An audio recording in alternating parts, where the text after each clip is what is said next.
Yeah, man. Yeah, man. What's going on, Cowboys Nation? What's going on, Stargate affiliates? It's your guy, Nix. It's our boy, Matt Owen, a.k.a. Professor O. Y'all just watched the preview. What's going down with me, Spoonie, Mary Ella, my guy, Jay Tuck. Remember, we're going to be on live streams, giveaways, special guests. I imagine we'll get Matt Owen in there at some point as well during the weekend of the draft. Letting y'all know what's good, what's going on. But my boy Mark Henderson in the building. Yo, what's good? Ryan Hopkins. Almost that time. Yes, sir. We are getting very close. Jeremy in the building. What's going on, Jeremy? With the big yo as well, man. Go ahead and get this a like, a sub, share if you're on YouTube. If you're on Facebook, same thing, man. Give it a like, give it a share. We're getting close, Matt. Really close. It's crazy. Really close. Like you can this feel last it, right? week we were like, it's almost single digits, and now here we are. Oh, man. Yeah, I mean, goosebumps for me, man. Let me go ahead and give a couple shares real quick into the group. Share to the group real quick. Make sure we get our affiliates in here, man. Yep. Boom. Get it there. Boom. It's kind of crazy All because right. the whole offseason chat has been like, are they going to pay Dak? Then they pay Dak, and we're like, cool, let's just worry about the draft. And now the draft's here. I'm like, what's next? Well, you Next know, we was storyline. like, we was kind of like, well, they paid Dak, right? They paid Dak, Right. and then it turned into okay, free agency. And we're like, Oh yeah. Well, And Steven was like, hold my beer. I'll be right back. hold my beer. Just, Yeah, let me go to yeah. the I'm dollar gonna store get real quick. y'all. Yeah, I'm gonna get these guys. Man, what's going on? Moving the change. What's Hey, up, by the way, Michael? man, moving the change. Actually dropped the article. You can. I do believe it's in the Stargate group. Let me do my due diligence here for our girl moving the chains. And the name of the article is How We Got Here. And if you don't want to check it out there, you can check movingthechainsblog.wordpress.com. Make sure you get over there and go check out Moving the Chains, How We Got Here. History of the NFL draft and some cool stuff that she added in there. It's a great read. Make sure you go check it out. Geechee's in the building. Geechee's in the building. Mr. himself, Mr. Horn Train himself is in the He's building. driving it, man. We had some good dialogue earlier this week. He had some good points. So yeah, check out Geechee. If you guys don't follow him, Geechee's a really, really solid dude. A lot of good input. And like piggybacking off what BJ said, Marika Moving the Chains article, fire. Really, really good content. No fluff, just straight facts. Got to read it. She is really, really good at what she does. She is. Moving the Chains. Make sure you drop that link in here. My guy Tyrone Church is looking for that link, man. Drop that link in these comment sections. If y'all are both on Facebook, drop it on Facebook and on YouTube as well. Then we're gonna give it a little bit longer, man. We'd like to try to let this thing get built up. Give a like, give a share, get a sub. We're only Facebook's kicking ass tonight. YouTube ain't coming through, but that's all right. That's all right. We're gonna be. Oh, there comes that horn train. Oh, Team Horn is here. Oh, here we go. So I actually didn't plan on going live tonight. I was like, man, we're just kind of breathing, achieving, and chilling. We're getting into this thing. And then in the group, I saw a particular meme get put up. Okay. I saw a particular meme get put up in the group. And let me see if I can pull it. My guy, hold on here. Let me scroll real quick because my guy Devon, I should say, did this thing. I believe I want to make sure I give him this credit yet. Mr. Norton, he posted this bad boy right here. All right. And what it says is a tight end isn't going to put Dallas over the top with a defense ranked 31st. Change my mind. And he hit it with the eyes and go. And boy. And as I told, and I slid into the comment section and I said, a cornerback at 10 is not going to change this defense to get us to a Super Bowl either. And that's kind of the yin and the yang of this and how Cowboys just kind of went back and forth and whatnot. And look, we're not going to have a big argument about this, guys. We're going to have a great discussion. Matt Owen, before we even get in there, you see how it's set up and everything. What do you think would that take, sir? And where do you fall on the line? And what do you think? Yeah, so first off, I love that meme. If you haven't checked out that guy's YouTube channel, it's polarizing to say the least. He takes on a lot of very, very touchy subjects and sits there in a college campus and has people come up and try to change his opinion. Truthfully, it does not matter who we take at 10. Nobody at 10 is going to significantly change our team. I would love to have Pitts. he's going to help our. I know. But what I'm saying is there's not a be all end all who's going to magically fix our team. Anybody we take, we hope is going to help fix our defense or help fix our offense. It's not going to magically, you're not going to get a cornerback and then suddenly your last ranked run defense or second to last ranked run defense is going to suddenly be perfectly fixed. It's just not how it goes. Linebacker, defensive tackle, like, some of those positions may help the run defense specifically, but you're not going to take one of those guys at 10. So here we are. I don't know really how to combat what his post is about, because truthfully, Pitts helps our offense. It helps us in the red zone. At the same time, a cornerback's going to help our defense, but nothing's going to fix our team by itself. Anything we do is just going to be a slight contributing factor, or maybe a big contributing factor to getting us to where we want to go. So I don't know. I don't know how you can change someone's mind off of that, because we have 9 other picks in the draft that may change your mind. Mm. Well, and look, and here comes and our guy Geechee, right? He just came in here, right? And I just threw it up there, right? And he said, no defender at 44 or 75 will either change my mind. No, right, but you get 2 of them. But if you get 2 of those guys at 44 and 75, it will. No different than last year when you went and got Diggs and you backdoored it with Gallimore. Yeah. The meat of this draft when it comes to defense are rounds 2 through 4, where we have 5 picks. That's where we got to get busy. I don't really care what we do. Look, y'all know everybody knows I'm the Pitts guy. Everybody knows that. I'm the Pitts guy. I've been on Pitts since December, January. Go check my tweets. You can see him. I'm the Pitts guy. I don't even care. Take Slater. Guys, take Slater. Take Slater. It's fine. Take Slater. I don't see the same pushback from y'all with those memes when you say Slater, though. And see, that's why I find it funny. See, now we're going to get to the point where we're going to say, time to bring some of y'all to the table. Time to sit some of y'all down a little bit, because it's only Pitts y'all seem to get so upset about. But whenever it's Slater, y'all should have that same energy, because Slater ain't stopping them touchdown passes. Slater's not going to stop. Oh, maybe we should take Slater and put Slater defensive tackle to help stop the run. Nobody has no problem with Slater.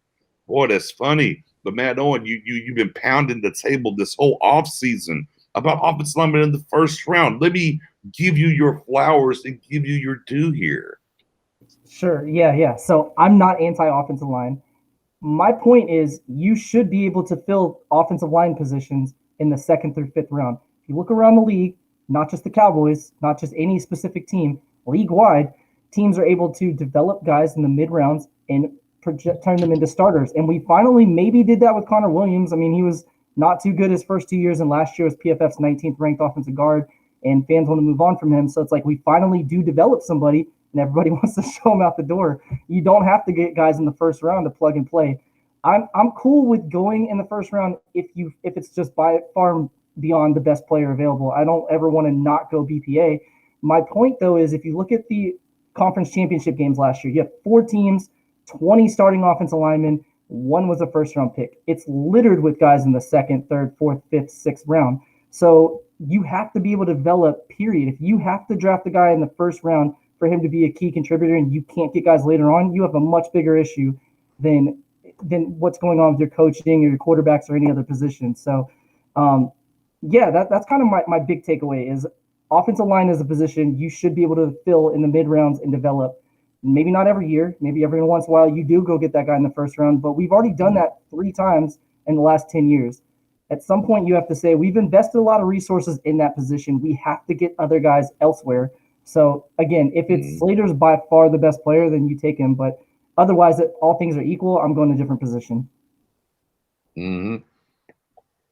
So, and something that I've talked about a ton here is that Joe Philbin was probably the best coach on the staff last year. With what he had to go through with all the injuries and what he did and how he made things happen. So you don't really need to feel that pressure. You have to let this thing play out. Here's a spoiler for Cowboys Nation. I leaked this on Sid's show, on his comeback show he wanted to be on. I talked about it on the Cowboys Report Wednesday. Get ready. The Cowboys are not drafting the Cowboys are not going to draft a linebacker in their top 3 picks. It's not going to happen. And I'm willing to damn near go to the top 4 picks. Right? It's not going to happen because they brought in Keanu Neal, okay? And he's playing linebacker. And they're going to give LVE and Jalen Smith every single chance to go out here and do what they do. It's just where it's at. I'm not saying, look, and whenever I'm telling you this, don't look at me like, well, Knicks doesn't want a linebacker.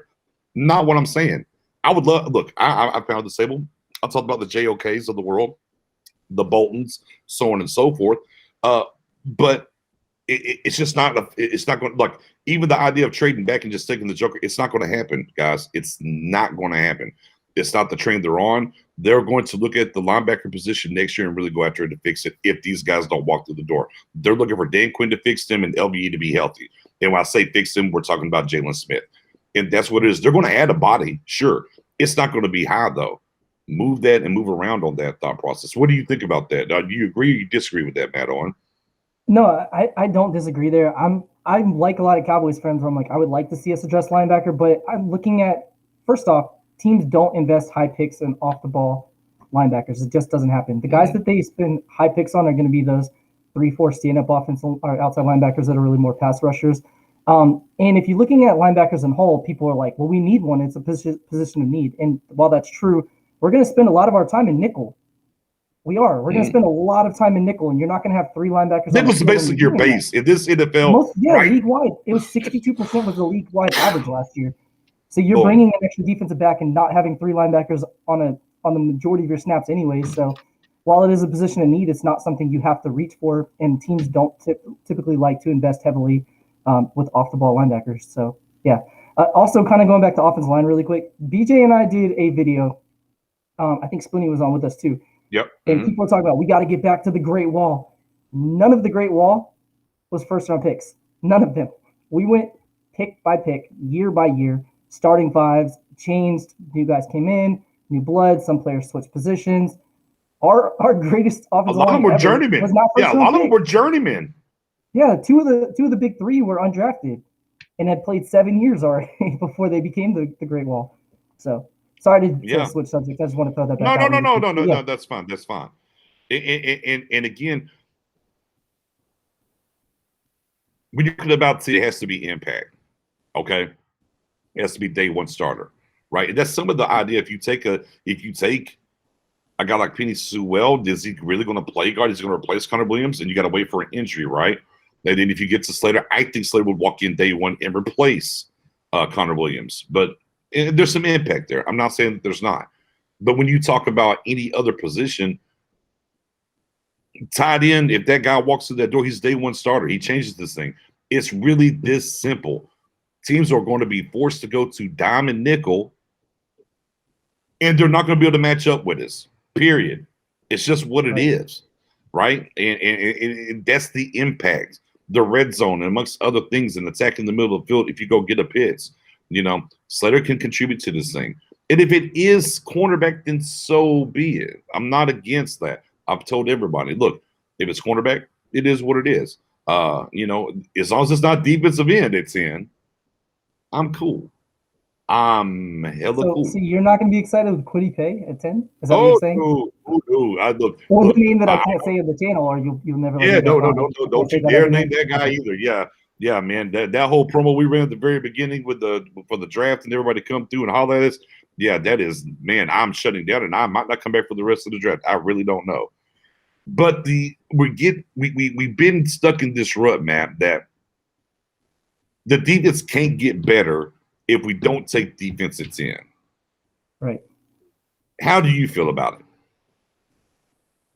I mean, I look at the draft objectively, and I see that there's a huge collection of talent in the mid-rounds, and I know that we have 9 other picks outside of 10 that we can package up and move. For instance, if we did move up for Pitts, or even if we don't, we have 2 fourth-round picks that can move you back into the third. So if you wanted to have 3 third-round picks, you can do that. You can still load up with top 100 talent without taking a guy at 10. So, yeah, I don't know why fans have that idea that, like, if you don't, like, for instance, if you sign a special teams player in free agency, does that mean you can't sign any other player the rest of free agency? No, of course not.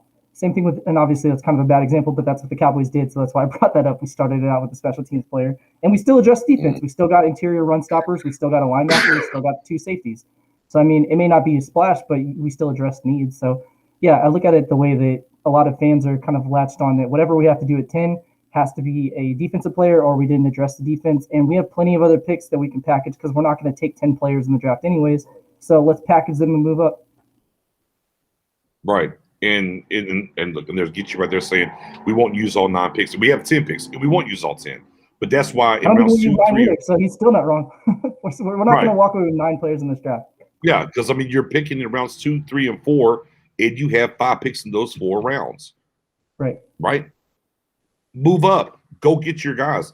That's where you fix the defense. That's what you go do. No matter what you do in the first round, even if it is defense in the first round, you still move up and go do those things. You know, again, just the subscribe and this bar none. And I just noticed a lot of it it's turned into defense and not Pitts. But but the name is Slater, man, we ain't gonna say nothing. We're kind of okay. It's like, man, I need consistency. I need consistency from those that when if it's anti-Pitts, be anti-Slater as well. Be anti-offense no matter what. Don't cherry pick what you're doing in your thought process of what this draft should be.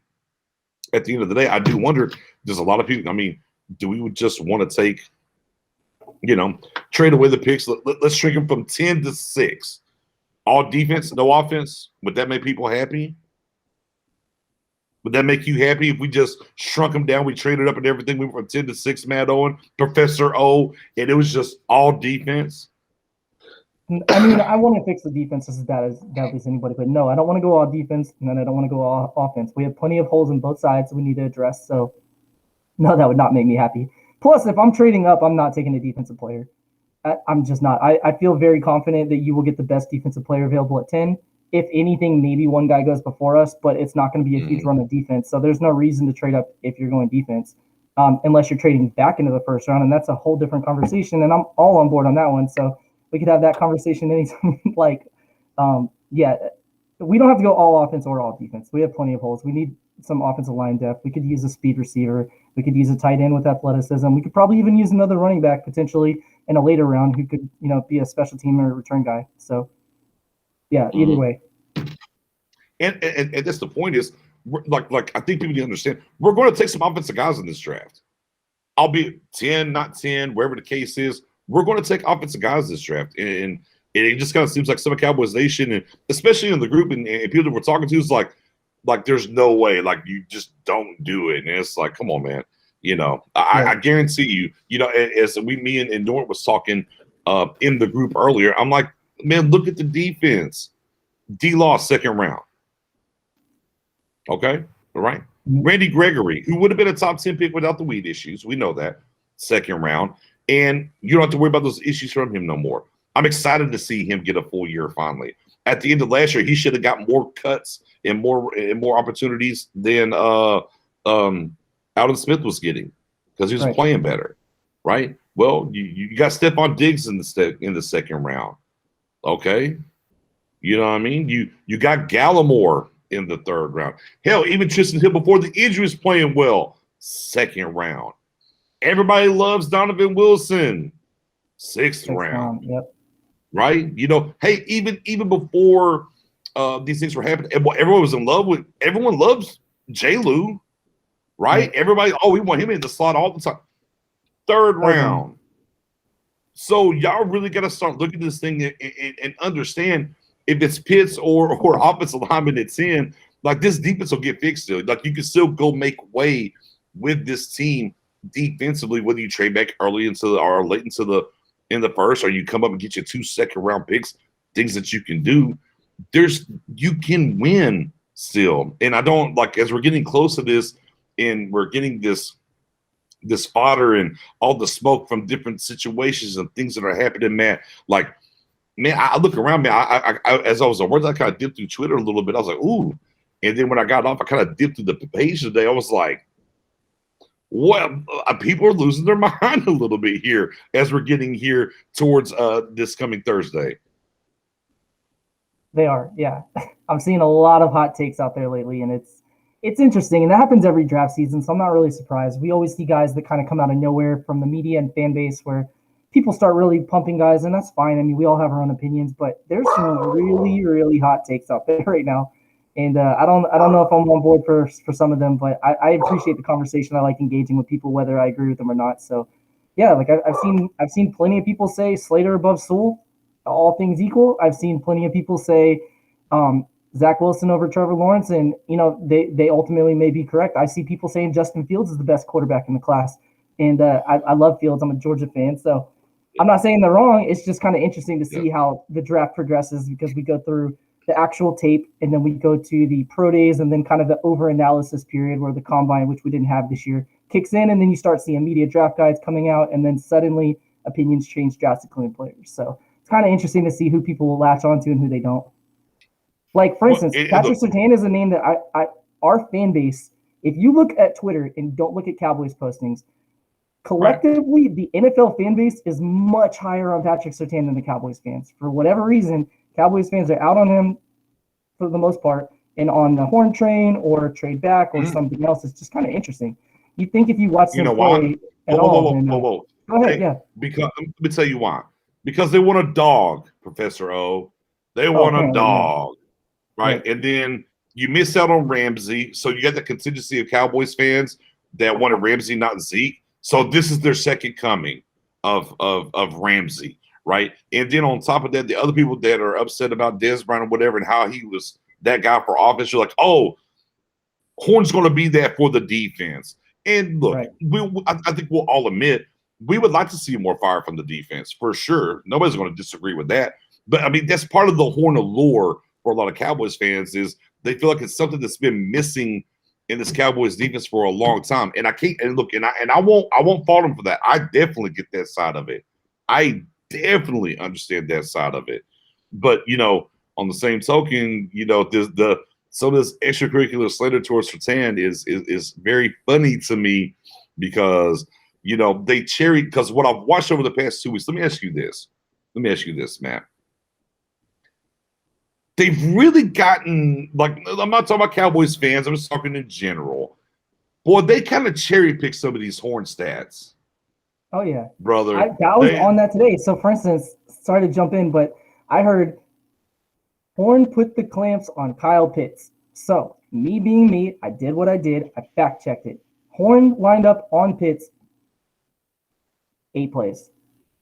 8 plays the entire game. Now, I'm not saying he didn't do a good job when he covered him, but he was 1 of 3, 20 yards. But he definitely didn't put the clamps on him. It's not like he was shadowing him and following him all around the field. That's not what happened. And he played, they played his 3 balls. Right. And 3 balls went his way when he was covering him. 1 was a catch. He botted him up. 2 should have been a pass interference call. And then 3 was a good play.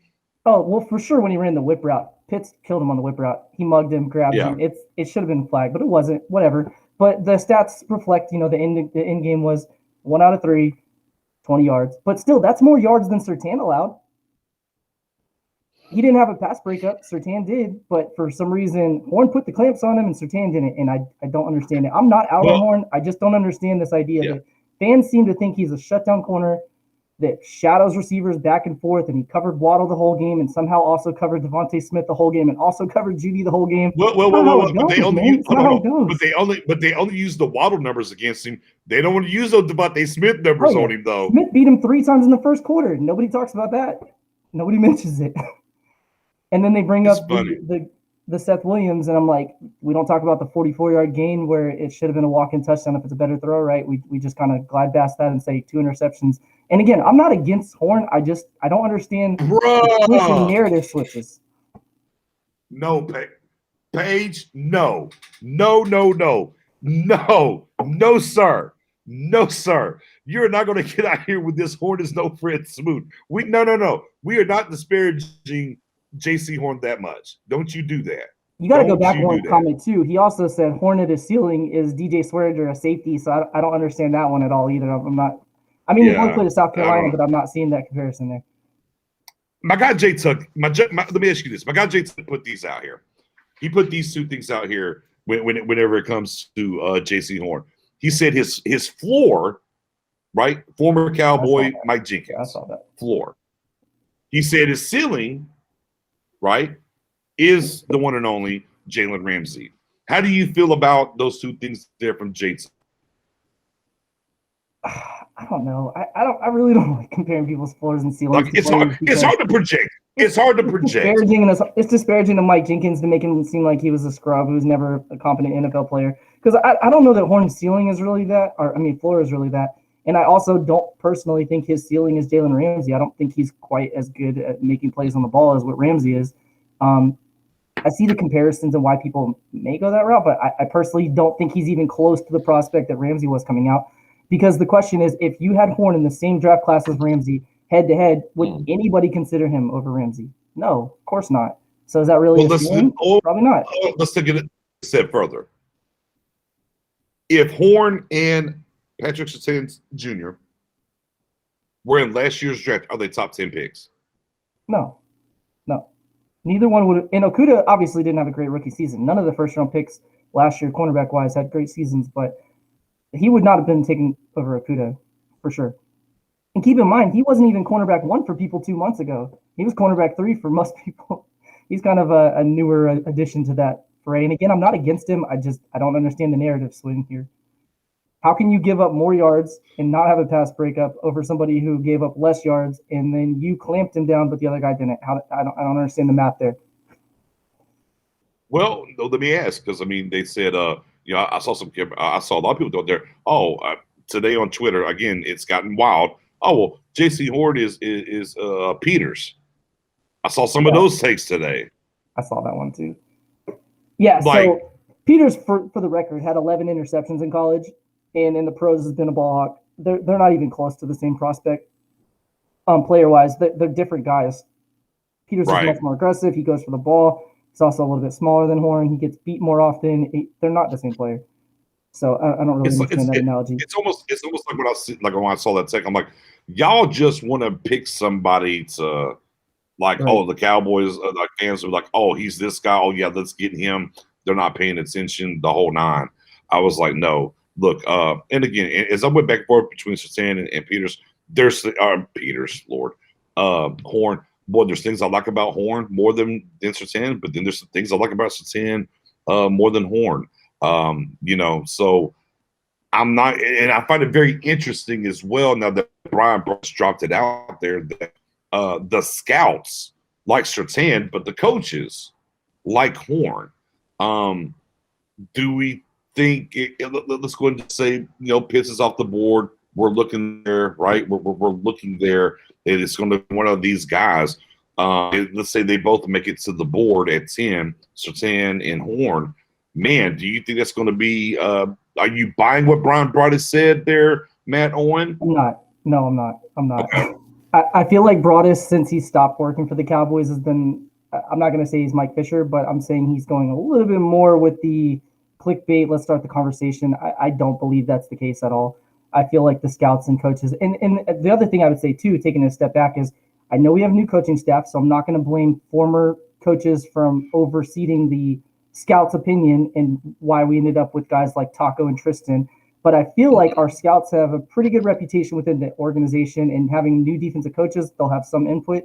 But I personally feel like Jerry and Steven are going to lean towards them over the coaches. So even if that is true, I don't think that they're gonna let new coaches, brand new in the, especially with Nolan being one and done last year. I don't think that if Horn really is the coach's guy and Surtain's the scouts guy, that they're going to go with Horn over Surtain. I did want to stay really quick. I saw a few people talk about last year's cornerbacks. We pulled it up already. We've already discussed this on another video, but just in case you guys missed it, on PFF, again, not the Bible, but just something for context. The first round picks last year on their rankings, the highest one was 62 as AJ Terrell. CJ Henderson was 74th. Jalen Johnson was 84th. Jeff Gladney was 102, and then Jeffrey Okudah was 115. So the highest first-round pick last year was the 62nd ranked cornerback for a rookie year. So it is what it is. I'm just throwing that out there for some context.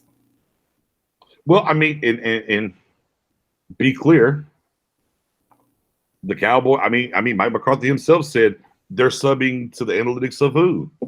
Mm-hmm. PFF. So I know a lot of times we have different conversations. Look, we've had them in different groups that we're located in that are off the grid. Let's be clear, right? And look, he just said it right there. That I was waiting for. A lot of people will say PFF is trash, and that's okay. I understand the sentiment.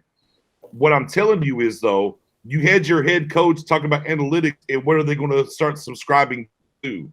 Matt Owen, did he say PFF in particular? PFF. Did he not? Yeah. Well, actually, as of this year, all 32 teams use PFF analytics. So fans may not like it, but the teams do. Now, how much they value it or take weight into it, obviously, maybe different per team, but all 32 teams use it. Yeah, and that's what I was going to say is I definitely understand the sentiment because there's certain things for PFF I don't like either. But however, it's not about what we like or what we don't like. We have to understand this is what the league is moving towards, and this is what they're going to do. Right. Well, You know, I am so a PFF fan, so I'd like to throw a little couple of nuggets out there for people that don't like it. So you have to understand when PFF is grading a play, they don't care about your draft status. They don't care about your pay scale. They don't care about your reputation. They don't care if you're an all-pro or a seventh round pick. They're grading you literally just on that play and what you did. So their grades may not match up with what your perception of reality is, and that's what's going to happen. So people are going to say, well, like, how is Zeke the 32nd back when he's the third, the leading rusher for 2 of the last 3 years? Because they're grading it based on efficiency. He's getting volume stats by getting a lot of carries, which is thus how he gets more yards.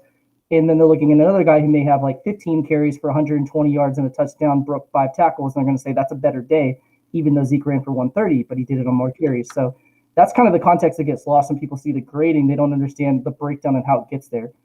Perfect example on the stat sheet. Eli Manning gets credit for that Odell Beckham one-handed ridiculous catch over Brandon Carr.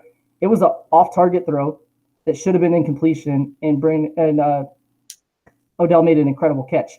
So that's why on the stat sheet you're like, well, it was a 44-yard catch, but in reality it was a bad throw. So they would have given it a negative score, and then the folks looking at the game would say he had a great game. Look what he did. Look at the highlights. So that's kind of right. where the context gets lost in the fray because people don't take time to understand that it's literally most of the guys who work for PFF are former NFL players. I don't know, like Ed McCaffrey, Bruce Gradkowski, those are 2 guys that are on NFL radio and they're PFF graders. And there's a lot of guys like that. A lot of former scouts, a lot of former coaches work for PFF as well. It's not they're going to have things that are wrong on, but. Geechee, check your inbox. Geechee, check your inbox. My guy Eric Cush in the building says, to me, Surtain is just Byron Jones 2.0. Won't heed his name till his contract's boring. Now, the thing about Byron Jones was we couldn't decide what he wanted to be. And I'll tell you what, I'll take boring on the shutdown side, whatever. And it's just boring over there and nothing's popping off. Man, I want the defense to have a boring side. I don't know. That's how I feel. Matt Owen, you? Yeah, no, it goes back and forth because last year people were upset that Byron Jones left. And then during the season, they're like, man, I wish we had Byron Jones back. And now the whole offseason has changed. Now we're at a whole nother offseason. People are like, we need an outside corner. We need to draft an outside corner. If you had Byron Jones right now, you don't have to do that. So, yeah, I could go for some boring right now. You wouldn't have to. Right. And again, as you know, earlier, as Norton is like, who's our guys on defense? Where do we draft them? So on and so forth. Well, let's talk about it. Maybe you had a first-round guy that you drafted that played safety cornerback, right? That's what we did. And you didn't sign him because salary cap. Meanwhile, you just watched the Chiefs sign all these different offensive linemen, go trade for an offensive lineman on a rookie contract that they had to pay, and somehow they just salary cap be damned. Boy, they just keep paying people.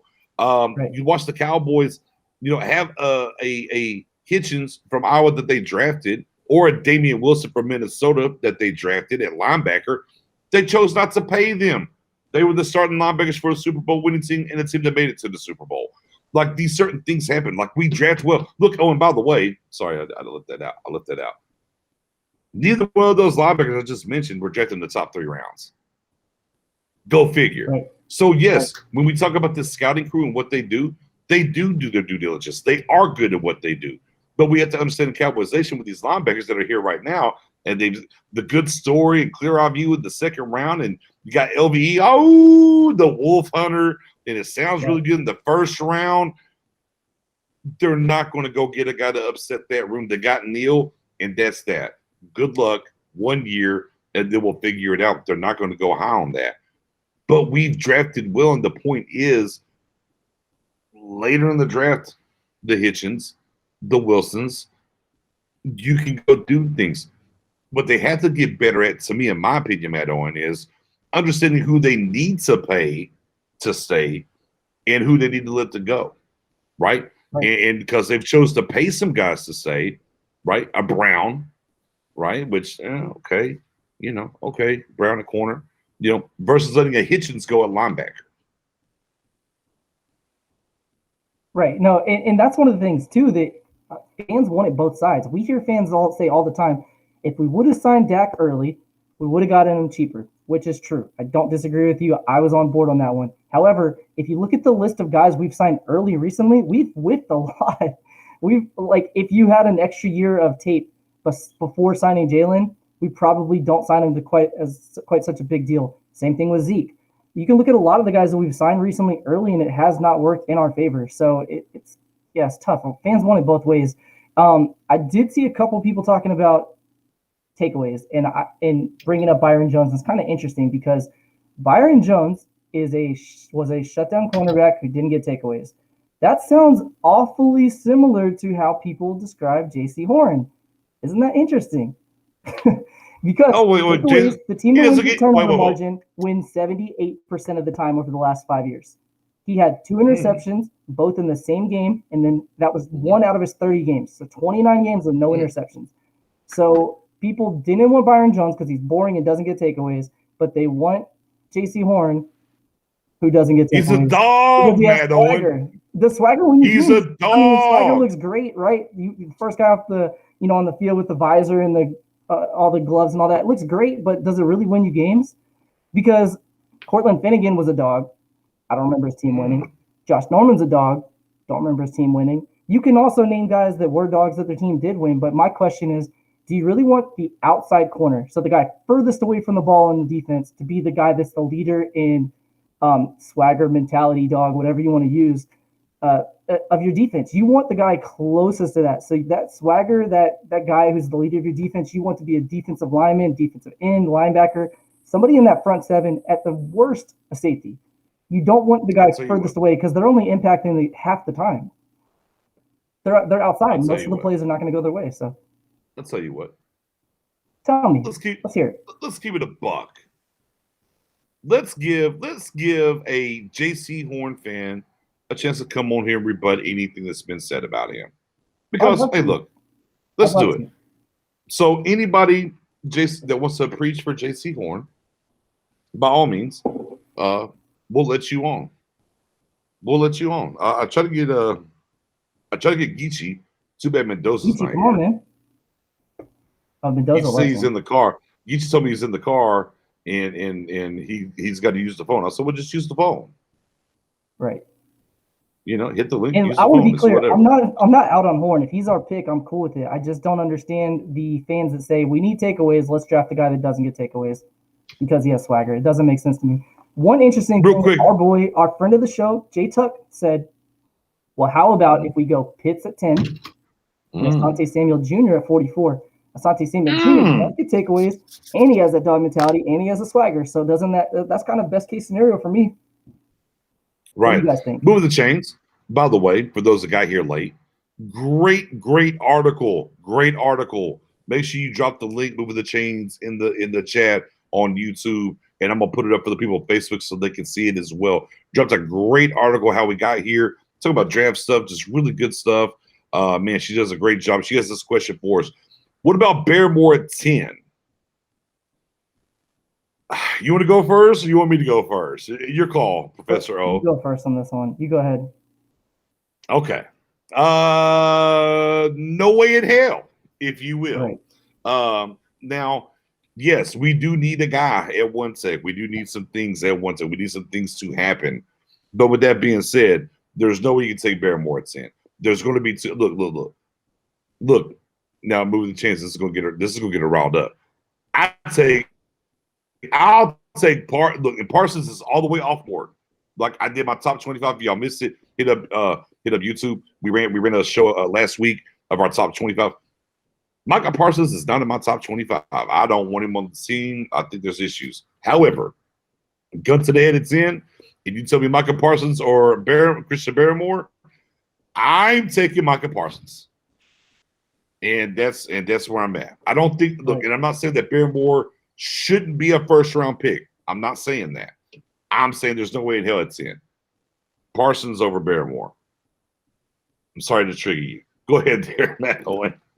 No, again, Moving the Chains articles are fantastic. Definitely check her out. I love her. She's a great person. She also just got a huge, I don't know if I'm supposed to say it, but she got great news this week. I'll let her give the news herself. So congrats to her for that. But yeah, I'm not taking him. I'm really not taking any defensive tackle in the top 10 unless you're like an Aaron Donald type of talent. And those guys don't come around very often. So no, he'd be a guy like if you trade back in the late first round, maybe you look at, but he's more of a 3 technique than a 1 technique for me. So I'm not taking him. Yeah, and of course, Moving the Chains clarifies. I did want to throw out one more other comment really quick. Jeremy said, yeah, go for it. Jeremy mentioned that Horn changed the culture at South Carolina. Please elaborate, because I didn't see any increase in wins. Kinlaw, I thought Kinlaw did that. Apparently Horn did. That's what Jeremy said. So with that being said, it's been a long time. It's been a long time coming.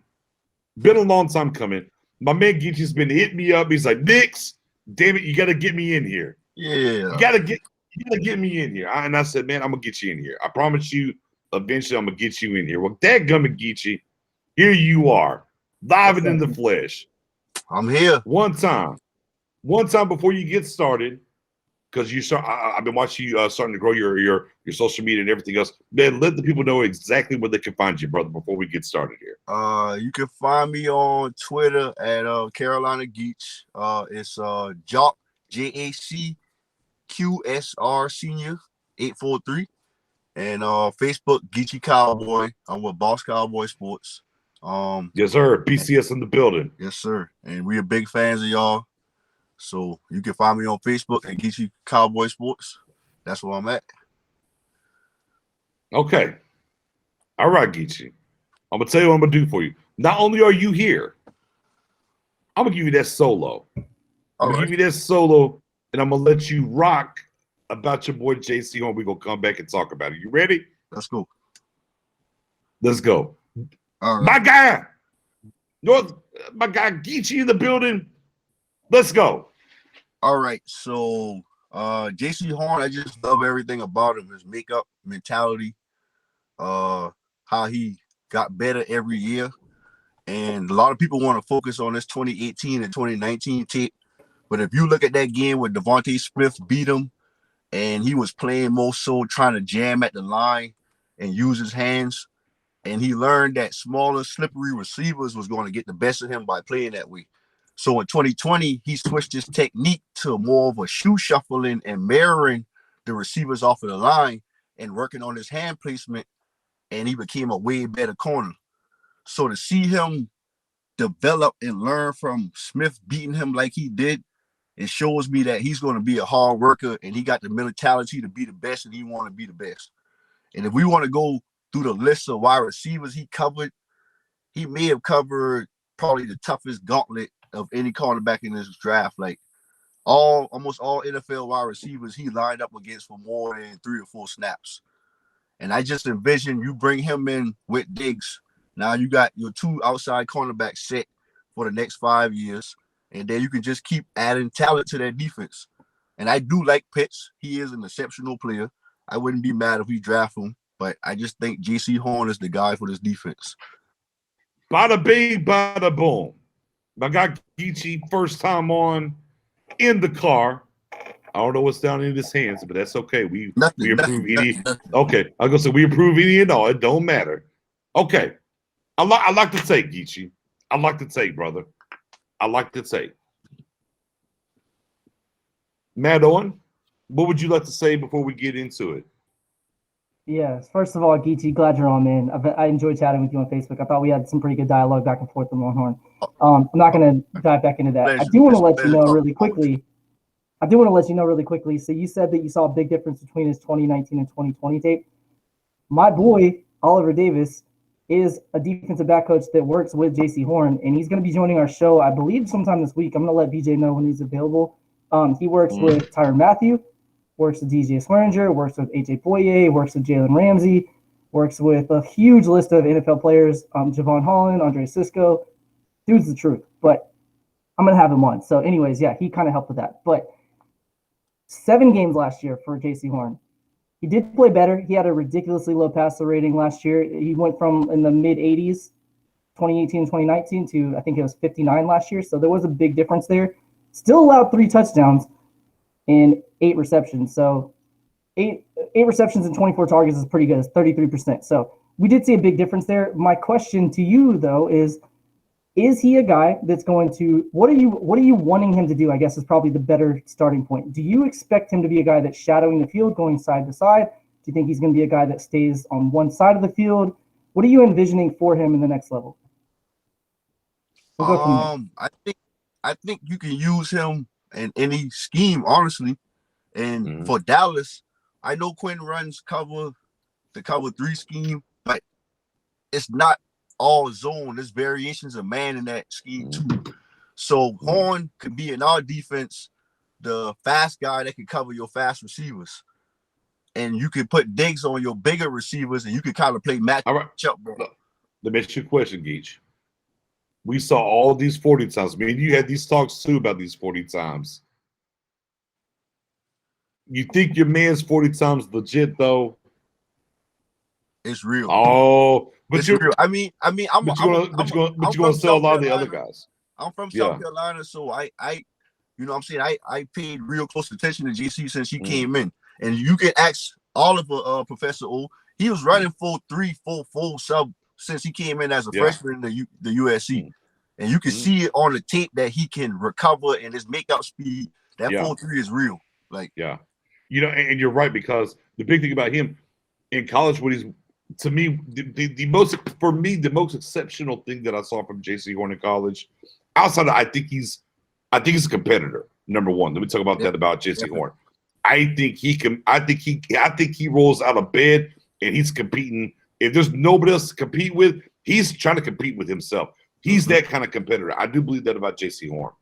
Okay, absolutely, unequivocally. 2. We got to be sure we can coach him out of that. A misstep in college because of the speed is great. The misstep in the NFL means your ass is beat. All of a sudden, Mark Cooper's got you on skates and falling with a mixtape. But I think he's coachable. That's the thing. So one thing about everything that I have a gripe about JC Horn, I think it's very coachable, right? And that's the thing that I love about the prospect of JC Horn. Because I think the Grabsy thing, I think down the field, I think that's coachable stuff. I think it's coachable. And the other thing that I do also believe is if you come in the league a little bit that way, they might, even though it's Dallas, and we know they love to call us for some penalties. However, but if you come in the league that way a little bit, I think you're able to get away with a little bit more. I do believe that somewhat. And those are things that I absolutely love about JC. Yeah. I'll say too really quick in Geeche's defense, because I'm fair. I'm a numbers guy. I try to be fair on both sides. I don't try to swing people one way or the other. One thing I talked about Horn is his lack of interceptions. I told Geechee in an argument earlier, or debate, we'll call it a friendly debate, but I said he had 2 interceptions last year. He actually dropped 4. So he could have had 6 interceptions. If he had a 6 interception year, all of us are like, hell yeah, draft him. That's a ball. Get him on the jugs. What are you doing, Joe Horn? Machine, right? His dad's a wide receiver. I don't doubt that the man can catch. It could be of various reasons. Maybe the receiver knocked the ball out of his hands. Maybe he stepped out of bounds. Who knows? I didn't look at all 6 to see why he caught some and why he didn't. But Geechee said he's making one-handed catches at practice, so I know he has it in him. I don't know if it's concentration, just a matter of needing a different scheme, maybe needing a better pass rush. So I do want to be fair and throw that out there. Although I do harp on him not getting takeaways, he dropped 4, so he potentially could get more takeaways if he can hang on to it. So I'll just throw it out there. And for me, for saying, I think the 2 biggest things for me that I think that are over Horn, I think he tackles better. I think that's unequivocal. He tackles better. And then 2, and not that JC Horn's a tackler. Look, when I say he's a better tackler, let's be clear. JC Horn's a tackler as well. He's not a guy that's going to like just kind of duck his shoulder and then no, he's a tackler. And I want to be clear because sometimes that gets lost in the mix whenever I say that Patrick is a better tackler because it's form, it's wrap up, it's those kind of things. Yeah. Horn will stick his nose in there. Be clear. No ifs, ands, or buts about it. So I do believe that. Definitely. But I also believe that right now that Surtain's IQ and film watching is a different level than JC Horn. And again, that's not a slight that he can't get there. I'm not saying that he can't get there. I'm saying we're walking in day one. This is where they're at. I agree. I agree. Honestly, with Surtain, I think if he was to move to free a strong safety, he would be an That's a all-pro. lie, Ryan. Ryan, that's a lie. You need to go look at more safe. That's a lie, bro. Oh no, Surtain's. I'm so sorry. I thought that said Horn. No, I was gonna say he's right actually. No, he's right. I grabbed the wrong comment. Go ahead there, Geach. Yeah, I think Surtain, if he played strong safety or free safety, he could be an all-pro like for his career. Honestly. Geechee, let me ask you a question and really quick. So, since you've seen so much JC Horn, we have a guy named Joe Witt who was in Green Bay when a guy named Charles Woodson was there. Is his ceiling that high? Like, would you say he could be a guy like that, or is that going a little bit too far? I think so. Okay. I honestly think so, and I think a lot of people ain't factoring that into is to look at the players Joe Witt coached in that Green Bay secondary. Like he turned some guys into some ballers, like Tremont Diggs, Sam Shields. Like he touched some guys and really turned them into great corners. Even Charles Woodson. So I think even being with Joe, and Joe is a very tough, hands-on coach. And I think that goes great with JC's mentality. I just think they're a great mesh for each other. I can see why the coaching staff really like him a lot, even Al Harris, because he's almost a cornerback like Al Harris too. He wants to get in your face. He want to put his hands on you. He gonna talk trash to you. He gonna battle you all game. Like I can see why the coaches like him. So I just think he gives you a little bit more than Surtain does. Like, and Surtain scares me against route runners and fast guys. And I feel like we already kind of got those type of cornerbacks in our secondary. We need a guy that can run with these speed guys because we don't really have that right now. And I know you said Professor O. Brown is a 4-3 guy, but Anthony Brown is soft and he gives up the most time. I was just saying because you mentioned that we don't have any 4-3s guys. I'm like, well, technically we do. I mean, he's not with the running, but we have a 4-3 guy. Yeah, I don't trust Anthony Brown being the outside starting cornerback. Honestly, right. If he gonna play, I'd rather him play in the slot than on the outside. No, I hear you. But now, Geechee, all that's fun and games, and all that's good, and we're talking about these corners, and I love it. You know, I love Surtain for reasons. I love Horn for reasons. I've said it multiple times on this show and all around the world. I'm not crying over spilled milk no matter who we draft when it comes between those two corners. I get it. I won't either. But when it comes to a particular guy in the draft that doesn't play defense, sir, there is absolutely, unequivocally no way that I am passing on the generational tied in this draft. Yeah, I use generational. I broke my own rule. I did it. I don't care. There's nobody I'm taking over Pitts. Not Slater, not Chase, not any of the wide receivers, not Horn, none of them. I'm not taking one singular player over Pitts. Pitts is the number one player on my board. That's where I'm at. Now, stretch it out now. Now, we get to your brother from another, my brother as well, Mr. Norton, who dropped the good little old meme. And boy, we started having a dialect back and forth. And that's why I'm on now. I wasn't even going to get on. I wasn't. I was cool. I worked. I'm like, man, you know what? I got the final episode from Snowfall to finish up for season 4. I'm going to crank that bad boy on, maybe grab me an edible or two. But no, never mind. Y'all got all this when I said earlier, boy, if it's this offensive lineman, nobody says it. Well, if it's Pitts, we lose our minds. And we had the dialogue we had to get on. Boy. Hey, man, everybody in the chat, I'm ready to see it happen. Everybody in the chat, man, drop them trains. Look, they tried to use a little horn with some trains behind it and steal it from us. But there you go, Professor O. We know what it is. It's number 84. It's Pitts train all day. Drop them trains in the comment section. Now, with that being said, who is your number one prospect on your board, Mr. Matt Owen? Yeah, and keep in mind when we say our board, we're not talking quarterbacks. We're talking about the Cowboys who we would draft. If it was up to me, I'm gonna take Kyle Pitts. If everybody else is available, I'm taking Kyle Pitts.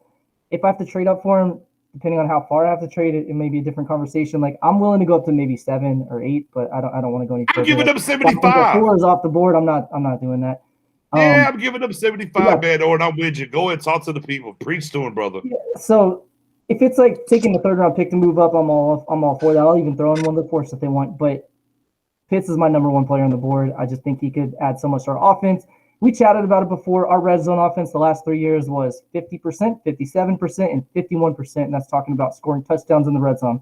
If you just fix that at all, you just score 3 extra touchdowns, 4 extra touchdowns over the season. That's the difference in a 8-9 season and an 11-6 season. Kind of throwing me off of the 17-game season. But yeah, I mean, I'm taking Kyle Pitts if he's there. Do you want to go down the list or just going Kyle Pitts? No. My guy Geechee. We'll come back to the list. Mr. Geechee. Now, wait a minute now. Now, you told me you was out there in Atlanta. Are you in Atlanta? You Carolina? Where you? Are you North Carolina? Like, help me out here. I'm in Atlanta, but I'm from Charleston, South Carolina. That's where the Geechee. I'm in Atlanta too. Let's chat. Well, you gotta understand. We got to get up, Matt. Hey, now I'm gonna give it a butt. Now, Geechee's a Florida son. Now, your boy grew up in Florida. Now, now Geechee's that Florida son now. But they made it this way. I've been in Atlanta, so Geechee, Johns Island, South Carolina is Geechee. Like that's like it's. You can look it up. Like it's real. Like you can Google it. I can Google that in Florida too. I'm with you, baby. I mean, we might be the same type of people. Hold on. Let me tell you something. I came out here I moved out here when I was 25. I moved here to Texas. I moved back to Texas when I was 25. And boy, the first time I said Geechee, boy, everybody looked at me like they didn't know what the hell I was talking about. I said, man, I am out of pocket. I am out of pocket on this stuff. But with that being said, though, Carolina Geechee, by way of ATL, yeah, the number 1 player on your board for the Dallas Cowboys is J.C. Horn. Oh no, you liar! Go ahead, give it to the people, man. I died on this hill by myself. I don't care. Go for it. Give it to the people, Geechee. It's a need. It's a true need, and we need to address it. Kyle Pitts is a luxury. Geechee, yes, come on, man. And on my overall board, he is rated higher than J.C. Horn. Oh my God! But okay. For Dallas, Soul Train. Shout out Buddha. Go ahead there, Geech. I'm sorry. For Dallas board is J.C. Horn. Like that's just what I strongly believe in that we need. I feel like the drop off from him to the cornerback that we'll get in the 2nd or 3rd or 4th round is a very big gap. And we got Jarwin, we got Schultz, we got Dak back with that offensive line being healthy. We don't really need Pitts. And with the red zone thing, that's a mix of play calling and not running Zeke enough down there. Yeah, personnel somewhat. Pitts could help that, but I feel like we got great jump ball receivers with Gallup and CD too. So play calling just needs to really be better in the red zone. So you could sell me on Pitts, but I could sell you on Horn too. And I feel like Pitts is more of a luxury for Dallas than it is a need. Cornerback is a need, a real need. Like we gave out 34 pass touchdowns last year. Let me ask you this though, and here's how we're going to get to it. And Geechee, I think you'll walk through this door. Boy, there's an old adage when it comes to the NFL, brother. There's an old adage when it comes to the NFL. And the adage goes like this. It goes, free agency is for your need. Yeah. Drafting is for talent. That's true. And I think a lot of people mistake me and want to come at me because, you just don't want no deep. We've been horrible. Brother, look, I've been preaching. We ain't had a real ass fucking defensive tackle here since fucking Leroy Glover. Yes, long time. Bro, I've preached this channel that's been open going on our 3rd year. God bless y'all for rocking with us. I tell everybody, until we get strong down the middle of the defense, it doesn't matter. Let's be clear. This is like baseball. It's a baseball analogy. If your defensive tackle, linebackers, and your safeties are not good, you're not going to win. Well, Knicks, that sounds too simple. I say fair enough. Go look at the teams that won and go look at their I don't care about their edges. I don't care about the corners. Now, this is what's going to hurt y'all with that one corner in 10, by the way. I don't care about your corners. Go down the middle of their defenses and talk to them.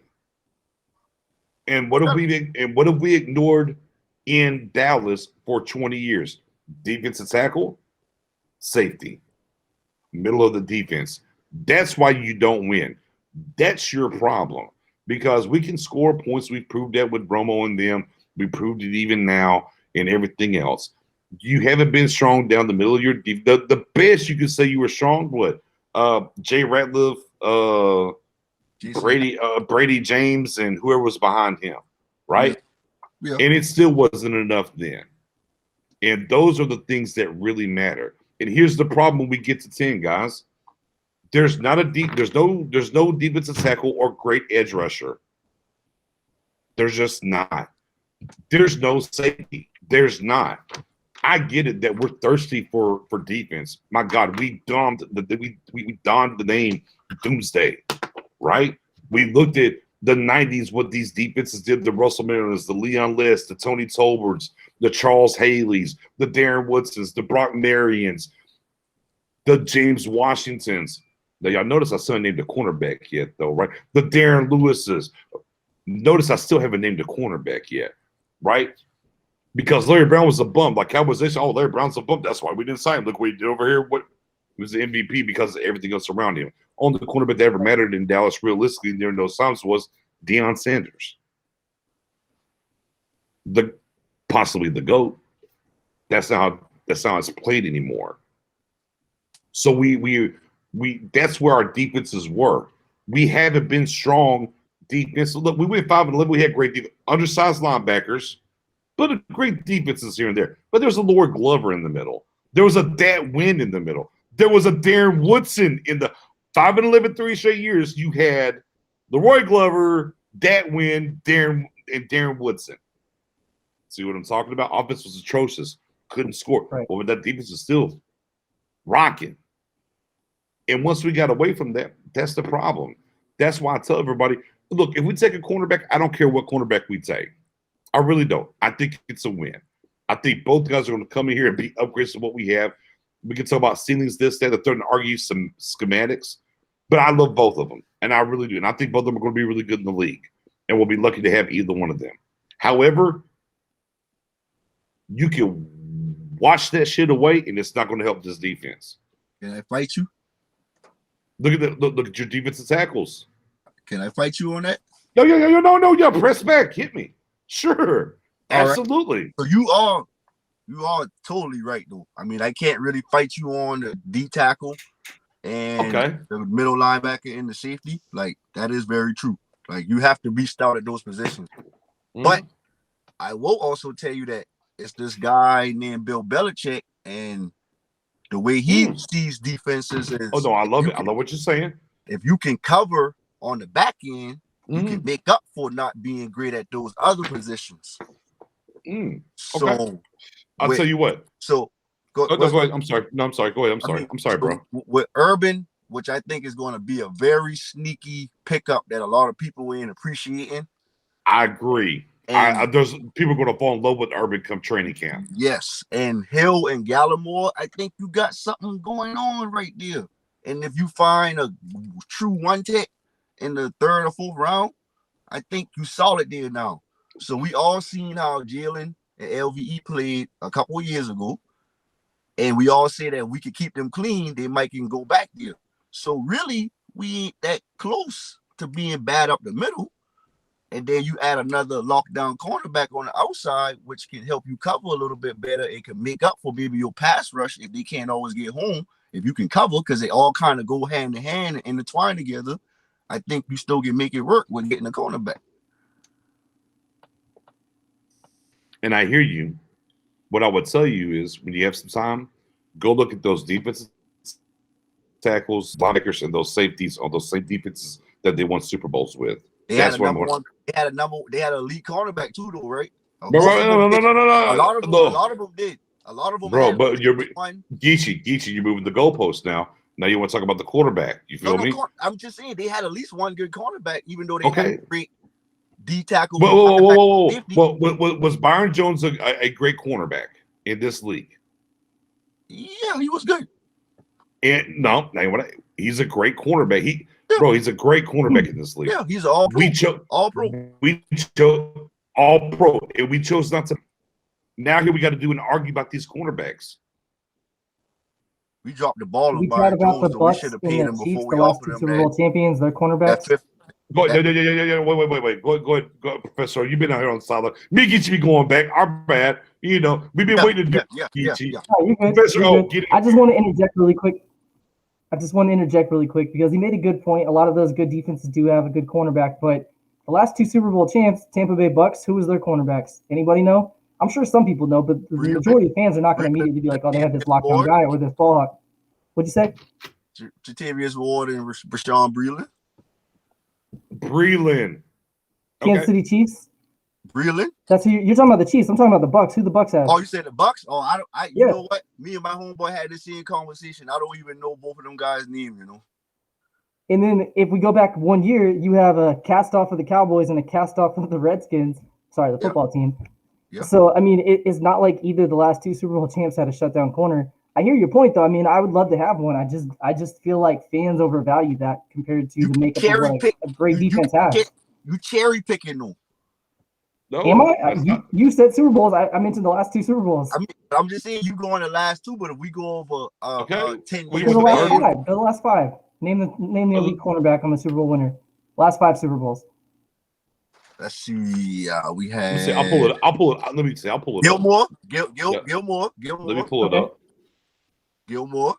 And we gotta say, so 5 Super Bowls. There's 3 on each side, so it's 6 times 5. That's 30. That's 30 cornerbacks. Gilmore past 5 Super Bowls. But Tom Brady always have one when they won. No. Gilmore always had one when they win. With Patriots, they always had one. Every year they won, they had an elite cornerback. And all of Brady's 7 Super Bowls. Ty Law, Gilmore. Who else? Revis. Yeah. They won 7, but they won 7 though. To leave. Hold on. Super Bowl, but no, not here. No, I'm not talking. I'm trying to get the last 5. I'm trying to get the last 5 up real quick. Now Tampa Bay, they didn't have a elite cornerback. They had great linebackers, a great front four. So you had. My point though is the Tampa Bay defense is closer to what the norm is for Super Bowl champs. It's going to be elite up in the front 7, and then I'm not saying patchwork in the back, but I mean it's going to be stronger in the front 7 for the most part. I mean, Pat's got 7. I mean, Bill got 6. Bill got 6. Bill got 6. So something Bill was doing. But again, go look at those defensive tackles, linebackers, and safeties. Yeah, he kept Will Falk, Seymour. Right. Yeah, I mean, bro, like they were strong in the middle, bro. Yeah. Like, I mean, it's just look, it is great. Look, it's great. Look, and I agree with you here. If you can be strong in the middle and have that guy on the outside, it's even more. Oh, bro, it's even more dangerous. Yep. It's even more dangerous. Yep. But it matters more. Like Kansas City won a Super Bowl, right? They had Chris Jones, right? Yep. They had Hitchens, who was in Dallas. We should have kept. Definitely. And they had the Honey Badger. Yeah. Now sprinkle it out and look at everybody else around their defense. But they were so strong down the middle, you can be lax out here. So let me ask y'all this: do y'all think we can be a copycat of Kansas City and be the NFC Kansas City? I think yes. With Pitts, but no. Look, it's not even about Pitts for me. Okay. I think yes. I think they have to change the way they think about the safety position, though. Definitely. That's true. Like, that's the key. Right. To me, that's the key because you could have had the Honey Badger. Yeah, we gotta find a dog. We could have Honey Badger. What would the Cowboys say about us signing the Honey Badger? What was that? I think it was a Stephen Jones quote, right? He doesn't fit our scheme. Like how? He's a football player. What scheme does he not fit? Like. So yeah, we definitely bro Norton. Norton, you're saying Frank Clark. I mean, cool. We have D-Law. Like, bro, no matter how bad you want to get behind D-Law, this is at worst a wash. I mean, it is what it is. Go look at what Frank Clark does. Yeah. It's fine. Right. Yeah. Like D-Law's better than Frank Clark, but cool. They do have him. He's not a scrub. I mean, right? he made big plays in big games, though. I mean, for You know sure. what I'm saying?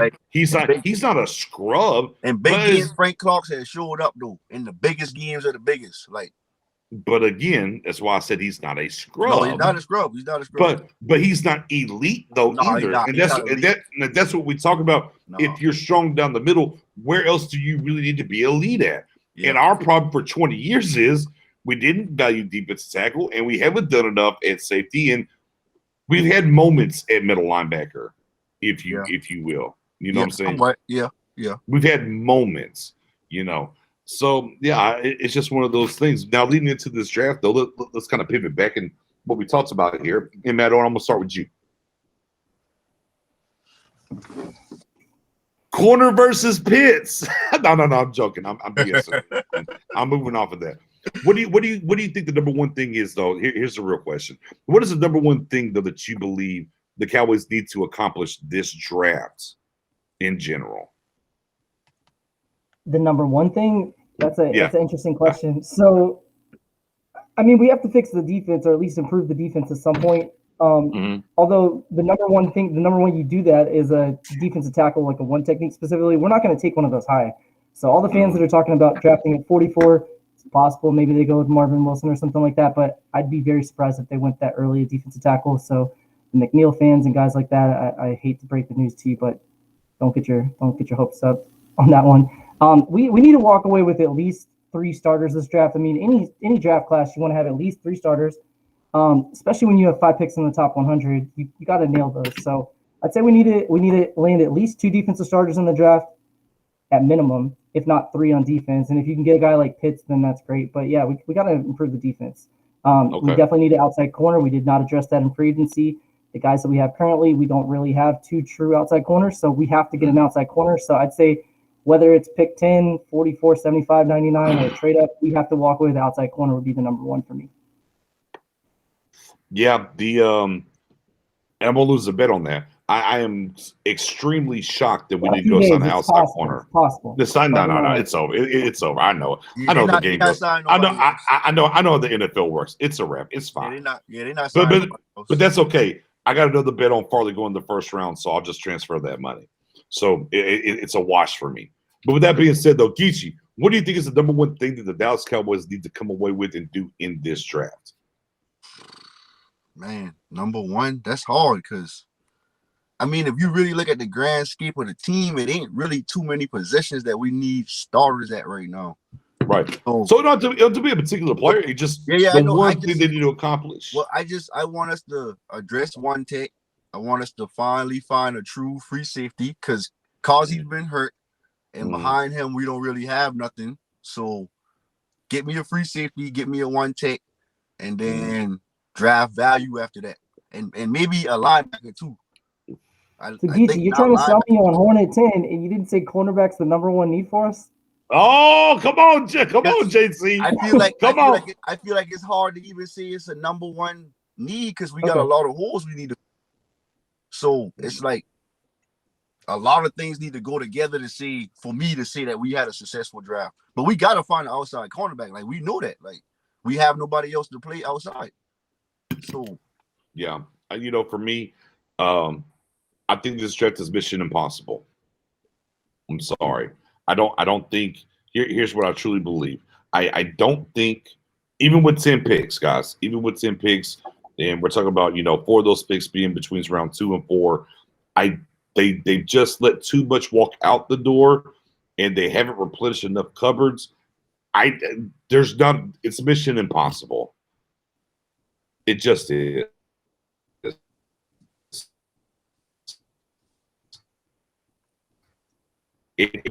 All the way. That's what they should do. They should just say, "Hey, look, and watch. I'm gonna even kind of maybe even keep it I'm gonna keep it a buck here.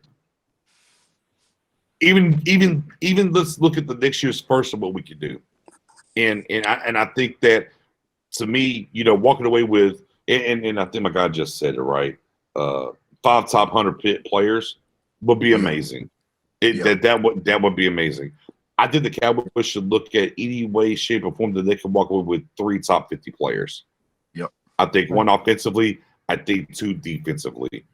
And I think that's going to do more than 10 picks this draft. And that's where I'm at. And that's just kind of where they put me come free agency and not doing enough to help this defense. Guys, I don't really care. Let's make it JC Horn. It's fine. And let's make it JC Horn. Let's make it Alan McNeil in the second round. Let's go what's Darius the third? Mar Johnson. Right. Let's go Johnson. Let's go Johnson third round from Indiana. Right. And let's just say about Browning's still there as well. Like that. I like him. Okay. Let's go. Those are the top 4 picks. I don't pretty good draft in my opinion. Watch this. I don't think it look low key. I don't think it matters. The cornerback will matter. Yeah. The D tackle could matter. Could because they usually take 3 years though. Like it's hard. Right. Could come in and like right. And you got Urban and you got Woods back. So it could matter, right? Your third pick at that point, right, was the safety. Should come in and challenge. Should, right? Definitely from day one. Yeah. From day one. Should. But Casey's Dan Quinn's guy. All right, cool. And then your 4th pick is Browning. Guess what? Special teams, if somebody gets hurt, we'll call you. And that's what you did on this defense. Oh, and by the way, after the draft's over, you're still going to go sign a veteran outside guy because you're not too sure about starting a rookie and a second-year guy. Mm-hmm. You haven't done enough defensively to help you. That's why I'm telling you, it doesn't matter what you take at 10. It won't be enough this year because it's too many ifs, ands, and buts. You have to go get power, a punch at 10, and that's why I'm Pitts over everything. Now, don't get it twisted. In the first 4 picks, if we go all defense, I'm fine. Look, as I said before. But I'm telling you, and I just want the people to understand about fix this defense, which, look, I was in free agency. Fix the front 7 is where I was. And it didn't – I like Urban. I wanted Tomlinson. Yeah. Look, I'm tired of easy money gifts. I'm tired of getting the ball ran down our throat. That's what I hate the most. Spend some money. Right. And you could have been cheap and got some guys at defense. But that's either it's where we are now. And where we are at right now, I'm just like, bro, there's no guy at 10 that's going to impact this team more than Pitts. It's just not going to happen. That's why I've always been Pitts out the gate. But cool, go corner, because one of these corners should be a guy, because you got 3 years before you got to pay either one of them. Yep. And he should be a player. And I believe in Horn, and I definitely believe in Sertan. I believe that both of those guys are going to be starters in this league. I think my Horn thing is more so like a future look, more so than just next year. Because I think a lot of people just thinking about next year, but I'm looking at, what is it going to take to build this defense to top 5 within the next 3 years? Because, no, honestly, just like you said, if we get to 15, 14 next year, that'll be great. That'll be awesome. But don't expect us to be a top 10, top 5 defense no matter what we do in the draft. Even if we kick 9 players, it's not going to happen. Right, but you got a lot of people that believe that, though, Ichi. That's a separation. Go ahead, Matt.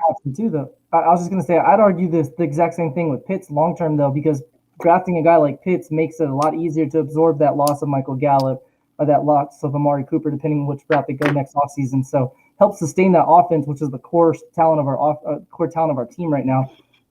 Again, I'm not saying we don't need to go defense, but I don't see Horn or Surtain as a guy that makes you go from a 28th ranked defense or 26th ranked defense, whenever we were last year, to suddenly top 15 with our free agent class. Obviously, depending on what we do the rest of the draft may change things, but we have a long way to go, man. We're not. I'm not saying it's impossible, but we have a long way to go on defense. There's a lot of and they believe Dan Quinn was the best hire. Roster for the future. He was. Yeah, they literally believe that Dan Quinn's the best signing, and I'm with you, Geechee. He was. They believe he's going to fix LVE, and and Jalen Smith. More importantly, they think he's going to fix him. And look, and if he's able to get back to 2018, then so be it. By all means. But I mean, overall, I think it's a lot to ask of Dan Quinn to come in here year one.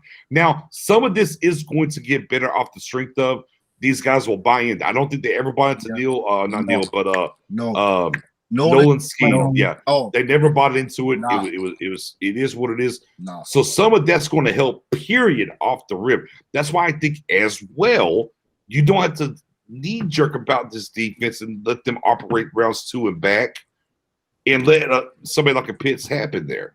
But neither here nor there. But I just, man, I can make sense of Pitts though. Like everybody, that's what you gotta understand. everybody. Here's what we all want, guys. It is frustrating to us. We just want a defense that don't get the ball ran on them. Passing's one thing in this league, right? NBA, they gonna hit threes on you. I don't care what you do. We got the traveling step back and the whole 9. But damn it, don't you run the ball on us? Yeah, that's and demoralizing. And here in Dallas, but we are just sick and tired of them just running the ball down our throat, and it sucks being picky at 10, and there's not that guy to go get that says, I'm stopping the daggum run. Count on me. Especially when you look at, like, in the playoffs, like, if you have an Adrian Peterson or LaDainian Tomlinson who has a monster game on you, like, great player, Hall of Famer, it is what it is. C.J. Anderson, nobody can tackle him? C.J. Anderson. Yeah. Really? Yeah. And never played another game after that. Number 1 pick in the draft eat us up. I would have much rather had that with guys like Cooper Kupp and Woods. I could at least understand that, but, like, come on. Bro, and C.J. Anderson, after that playoff run, didn't play another damn down in this league.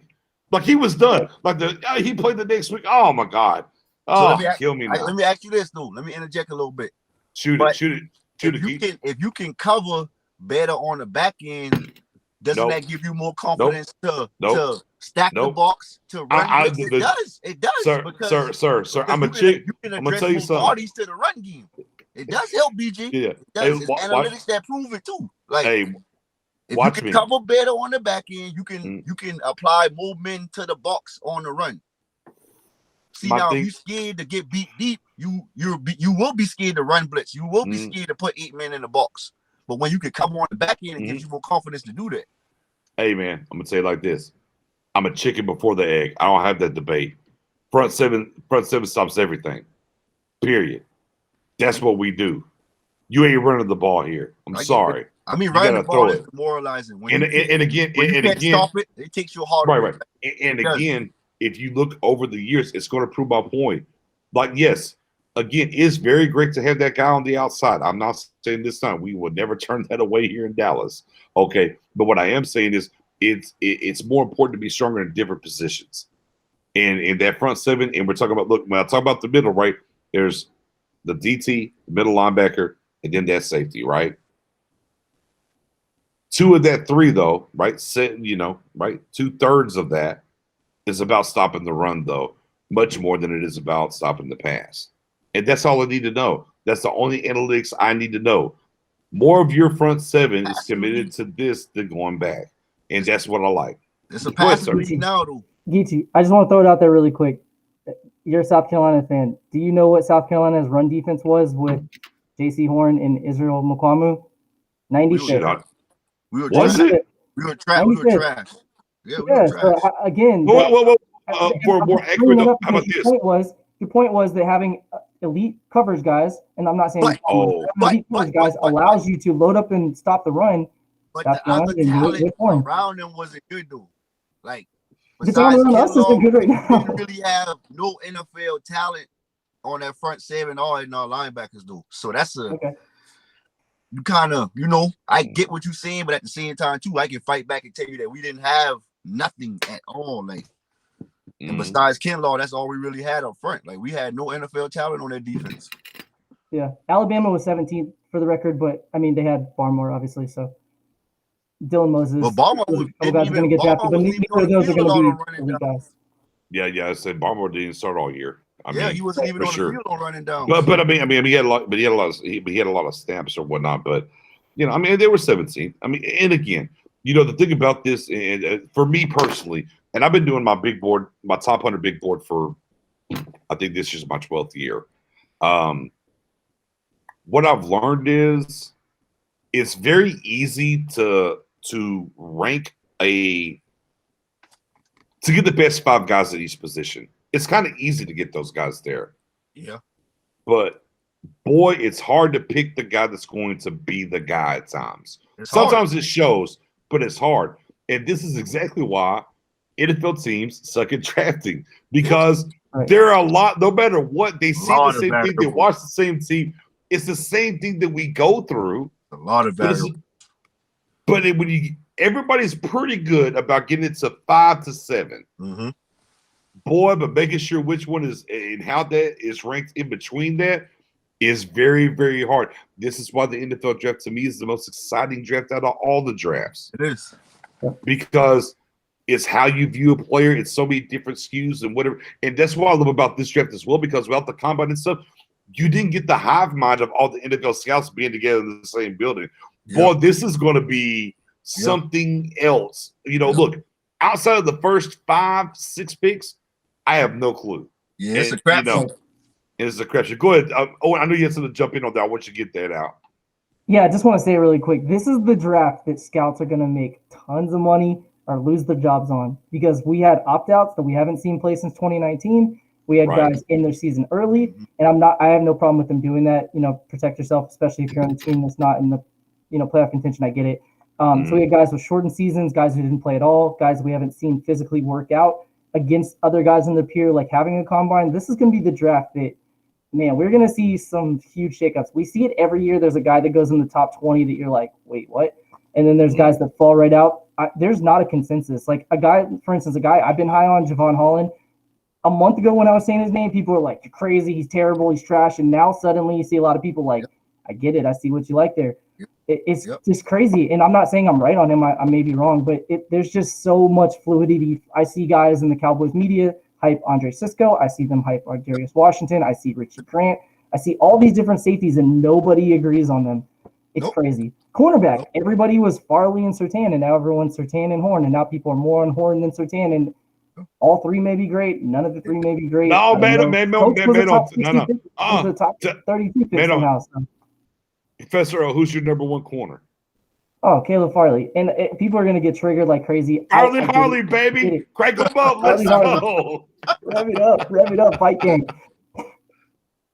So this guy, just to throw it out there, his very first cornerback start of his life was in college against Florida State. He had 2 interceptions. The exact same amount that J.C. Horn had his entire 30-game career in college football. It was his first ever start in college football. He played 23 starts, 23 games, and had 6 interceptions. The exact same amount as Surtain and Horn combined in 70 games. His last season, 2019, my man put up a 28.9 quarterback rating. That's higher than Surtain ever had. That's higher than Horn ever had. I get it. Bad back. I get it. But here's what I want to point out, though. It was a herniated disc. They treated it. They could have treated 2 different discs, and they decided to just treat one and see if the other one healed on its own. In hindsight, they've probably done it both at the same time. And then he re-aggravated the other one, so they went back. It's more of a cleanup the second time. But I get it. When you hear back, especially after Tyron Smith, I totally get why people say that. But I'm telling you, talent-wise, his upside is far past the other 2. But at the same time, his floor may also be lower. He has big tackling issues. I will throw that out there. Missed 18 tackles and 80 attempts, so that's a big issue. But in terms of coverage, what this man can do in the field, like his potential, 6'2", ran a 4.28 40. Come on, guys. 6 interceptions, 23 games. Like, if that's not cornerback 1, I don't know what is. Farley to me has always been, I've always equated him to San Diego took him from FSU. During James? No. Go further back. Cromartie. Yeah, you go. Antonio Cromartie. He's very Antonio Cromartie to me.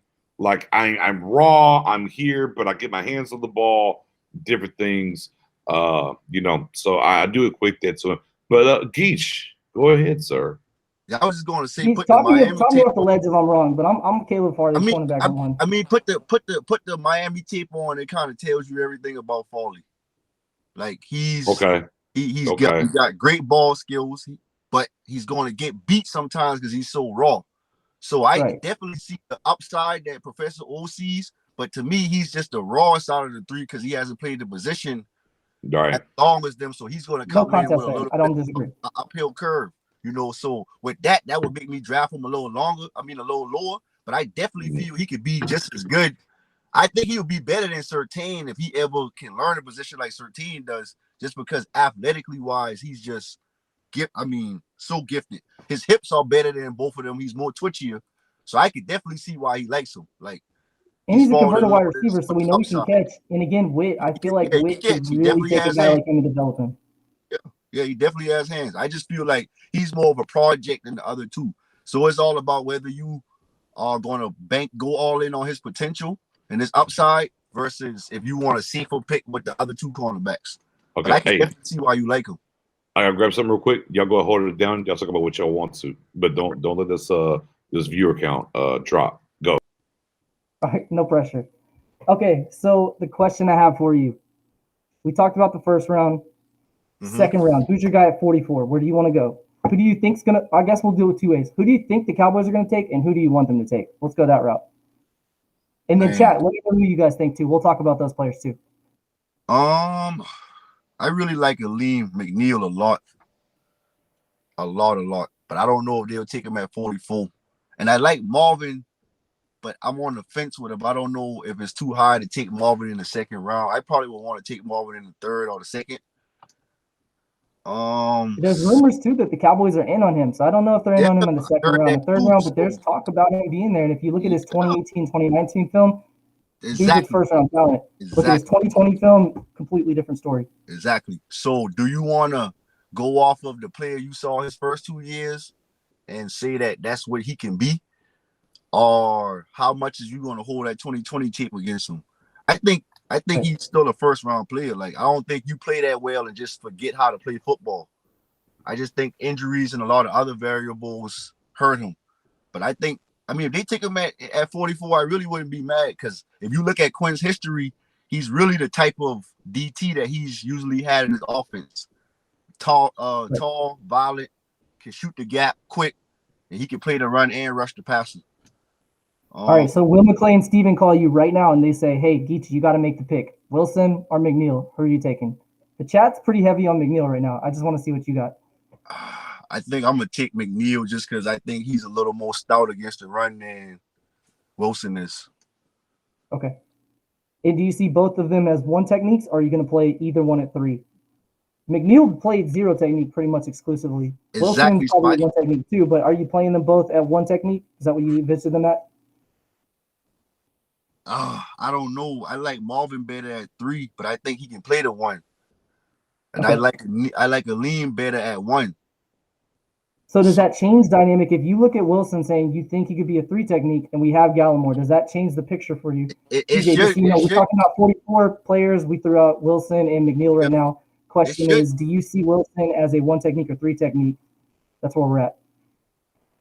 I think it should change it. I think that should be in the equation. That should be in the talks. Is, do we see Gallimore and Hill as 3s and Wilson 2? So should we take Wilson because we already got 2 3s?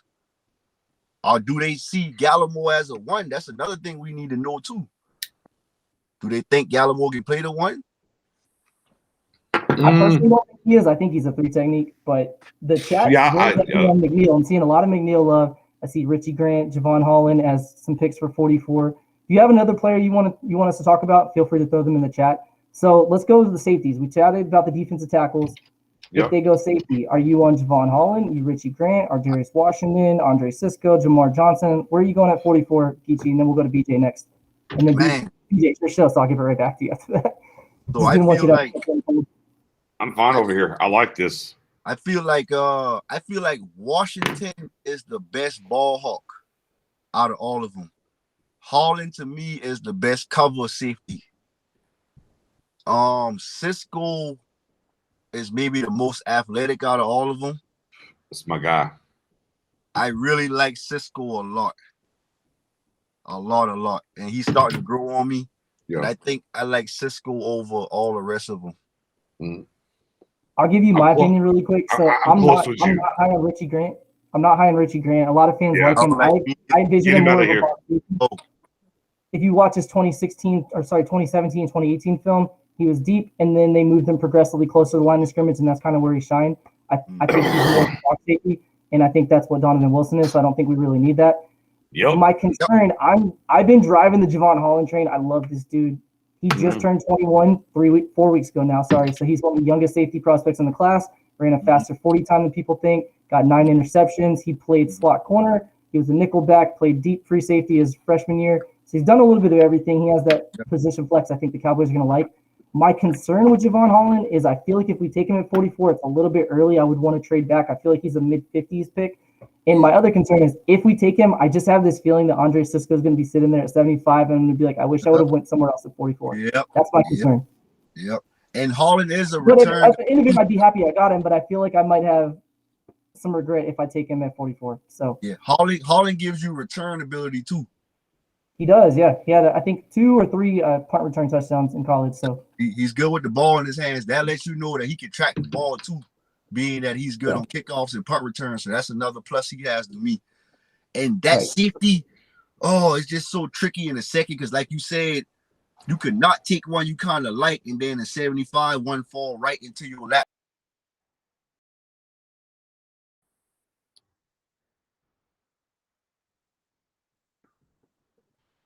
Yeah, I mean, and look, and I do too. I like Cisco a lot as well. But some tells me I'm on Washington State. I just look at it over and over and over again. I know he's small. I think, look, he's probably gonna go somewhere at around 75 to 99. Mm-hmm.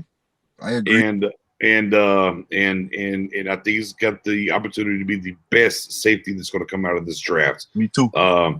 Quick question for you, real quick, because for people that haven't seen Ardarius Washington, sell them on him. What do you see? What do you see on film that you like for people that may know his name, but maybe they've heard more about Merrick than him? What do you like about him? So, what I like about him is he's a land shark, and what I mean by land shark, you can be safety high, left, right, the whole 9. Yes. Go look it up. 0 touchdowns given up over the past 2 seasons, and what he's done. Yes. Not 1, not 2, not 3, 0. I said. Oh, and so well, maybe he wasn't thrown to that much though. No, but targeted. Yeah, maybe he wasn't targeted that much. 79, I think, is the actual number, but 79 targets, 0 touchdowns, and I don't want to quote the first down number, but it's way less than 30%. Okay, willing tackler. In this defense, which is great about him because Casey's kind of cut from the same cloth. The thing about him is I ain't be the land shark. I got Donovan Wilson roaming and doing what he does. Better yet, I got Curse for a year too. And I know a lot of people don't want to talk about Curse a lot that we signed at safety. He's more than a special teamer. He is. Keep that a buck. So I got another big body to protect my guy Washington as he does his thing. So the size doesn't affect me. What I saw him do on the college level, what I know this defense and how it's built, he's a scheme fit guy. Like people love Richie Grant, and I'll go back. Yes, if we didn't have Donovan Wilson, I would love Richie Grant too. But I don't need 2 Donovan Wilsons. I need that Earl Thomas to this defense. I need that KZ when he wasn't hurt to this defense. And I think Washington is that guy. He's in that mold. He does the things. He has the responses and the kind of the way that he looks at the game, the same as the guys that have ran it at a smaller size at free safety in this defense before. I want to throw a little note about Washington too. I think a lot of people, because of his size, kind of get an image. They kind of like force him into a role that it really isn't accurate. He's versatile. So last year, just going off snap counts, he had 242 snaps as deep safety, 205 snaps in the box. So keep in mind, small guy, he played 205 snaps in the box, almost as much as he played back deep, and 102 slots at slot corner. So he played everywhere. To BJ's point, when you talk land shark, he's versatile. He's not a small dude that you have to hide and just let him be back there as a center fielder. He can play anywhere you need him to. So BJ, 44 though. If we go defensive tackle and we go safety, where are you going? Whoa. Where we go at? Whoa. You said we went. At 44, if we go defensive tackle, who are you taking between McNeil and Wilson? Those are the 2 names we have out there. Okay. And at safety at 44, anybody on the board, who do you take? I'm going McNeil at 44 because he is a bit of a tweener, but he does one tech. And man, I don't know. I'm worried about the knee. I'm not worried about the shoulder when it comes to Wilson, but boy, I'm worried about the knee. Look, without the knee, his tape, I know last year is much better, so I'm a little worried. So I'm going to go McNeil. And low key, I think he was damn near rated the best defensive player in the SEC last season. I know there's a couple of guys that are named Horn and Sertan that played in the same conference, but there you go. And maybe he didn't have a lot around him either, like Horn. No shots fired, just saying. Yeah, he did it. No, you're right. So if we go there at 44, we look at 75. I would take Washington at 75. There's no way, if, ands, or buts. If Washington's at the board at 75, I would run up with the card at 75. Me too. Now I like now my next two. And I don't have Morg on my board because the only way we get Morg is if we would trade up into the first round. And I don't know if we want to do that. So I like Washington more than Morg, honestly. But I understand what Morg does as well. But I'm with you though. I do like Washington more, but I understand why. I get it. More, if you get what I'm saying here. Yeah. I get why more. Right. Yeah. I get it. He's like Delpit from last year to me. Boom. Say less. Without the injury. Without the injury. So for me, I am a Washington, Cisco, Holland guy. I think those are the three that we can get where they're wanting to pick safety. And I think they all three have the upside to being the better safeties for what we do in this league. So Washington, Cisco, Holland is the three that I have. And the reason I've been on Holland for a while, but one of the reasons I like him is if you look at what Dan Quinn did at safety, he had Ricardo Allen, who is a cornerback that he played at free safety and strong safety. He had Devontae Casey, who was a cornerback that he also, again, moved to safety. So he likes a guy who's a true coverage guy at deep safety. So that's why I'm like, Holland makes complete sense there. Plus, in 2018 and 2019, he was PFF's top-graded slot coverage guy over every cornerback in the draft. So every cornerback drafted last year, Holland graded higher than them in slot coverage. Yeah, he's locked down in the slot. He is. Yeah. He is. A couple other names people are mentioning in the chat, Jamar Johnson. I think a lot of us are probably high on him at 75. If the other guys are off the board, he's a guy that I'd be interested in. Yeah. He's not a great tackler, but he had 4 interceptions. Yeah, boy, he ain't going to tackle. Stanford, maybe. No. He ain't going to tackle. No, Matt Owen. He ain't going to tackle. No, he doesn't tackle. Okay. I just want to make sure we clear on that with him because you didn't lie. Like, he ain't going to tackle. No, he doesn't tackle. You put the Ohio State game tape on, he just flashes over and over and over and over. And that was a big game, and you got to weigh that in. So is he one of those guys that maybe play a little better when the lights are a little brighter and it's a bigger game? Is he more locked in? Was there a concentration problem like maybe in those other games? You know what it is, Geechee? You know what it is, Geechee? It's can you get that out of them every game? Exactly. That's what it really boils down to. These college players kind of hard because I think a lot of these players throttle down a lot to not get hurt. So it's hard to really grade them sometimes when you're watching them because you don't know if they're just like not in sync or they trying to play safe and not hurt themselves. So it's hard to gauge them a lot of times. Because I think Moses is another player like that from Alabama. I mean, and I will say, at least for me playing the game as long as I did, the one thing that I definitely knew was as soon as I didn't go 100%, I'd get hurt. And I believe that. Now, that might be something. Look, I'm an old guy. I'm old. These Grace. I'm an old guy. I'm a believer. 100% never hurt Xavier Woods, right? I mean, Woods has never hurt. And he definitely didn't play 100%. So there might be something to that now. You know. I mean, those guys that do play 100, Lee. Yeah. LBE. Yeah. Those guys that just throw their body around recklessly. Damn it. See, I'm seeing the trend. Just for the record, we're just throwing that out there. Yeah, we're just this is the midnight hour, man. We were rocking here, having a good time on the Stargate, man. Make sure y'all give it a sub. Everything else, we got my boy Geechee from BCS, Boss Cowboys Sports. I got my guy Matt Owen, aka Professor O. I'm trying to recruit him over here as I'm getting him get his toes in here. Just go and say and sign the treaty, be on Star Gang. We'll see what happens. On the signing bonus. When that contract offer and the signing bonus comes through, I'll sign. My agent just hasn't heard anything from you guys. But the problem is Geechee. The problem is his agent is Todd Francis. That's my problem here. I'm on the franchise tagging for a year and see where we get to. Yeah. Geechee, what BJ told me is, I don't know if you remember the Elvis Dumerville situation with the Ravens where they tried to sign him to an extension and it got like Right. faxed and came too late. That's what he Yep. said. It was just a Yep. technical error, but Okay.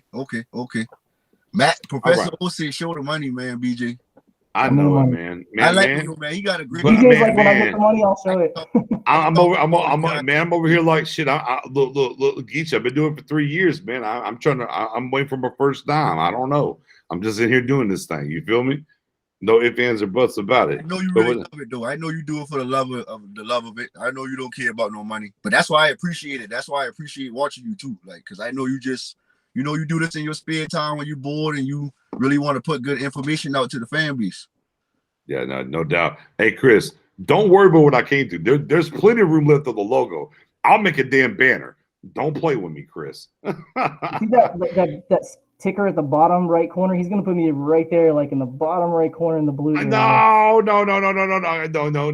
will be the same sign. See, now look, we doing some things now. See, we got some movement here. Like he said here. He told me, he said bottom right corner. I said, oh shit, that's all he wanted. Bet. Okay, look, I'm gonna argue this over here. Boy, you just showed it to him. I better get my Jerry Jones on, Geechee. Geechee, better get my Jerry on. Better get my Jerry. Oh, you want the small corner? Oh, no. Let's put you on the banner. Come on now, I got you. Yeah. Man, but no. But low key, guys. Low key. As we're bringing it back in, we're having a good time tonight, man. I appreciate y'all rocking with me. Anytime y'all need to go. I do this. You mess with me, it'll be daylight out here. I don't know the last draft. Let me ask y'all this. Let me see what y'all think. Boy, man, I think we obviously we picked in various points different things over the past 10 years. And there's the COVID aspect too that we talked a little bit earlier. I think the thing that excites me the most is, man, you got to be on your P's and Q's to really be honed in on where this thing is going. And low key, by now we would be more cued into more than one round. Literally, we know at 10, there's about 5 guys. We kind of know who they are. And if those 5 guys happen, we're not surprised. Mm-hmm. There's nothing. Hey, kiss the baby. There's nothing. Like after 10 and those 5 guys that we're talking about, we don't know nothing.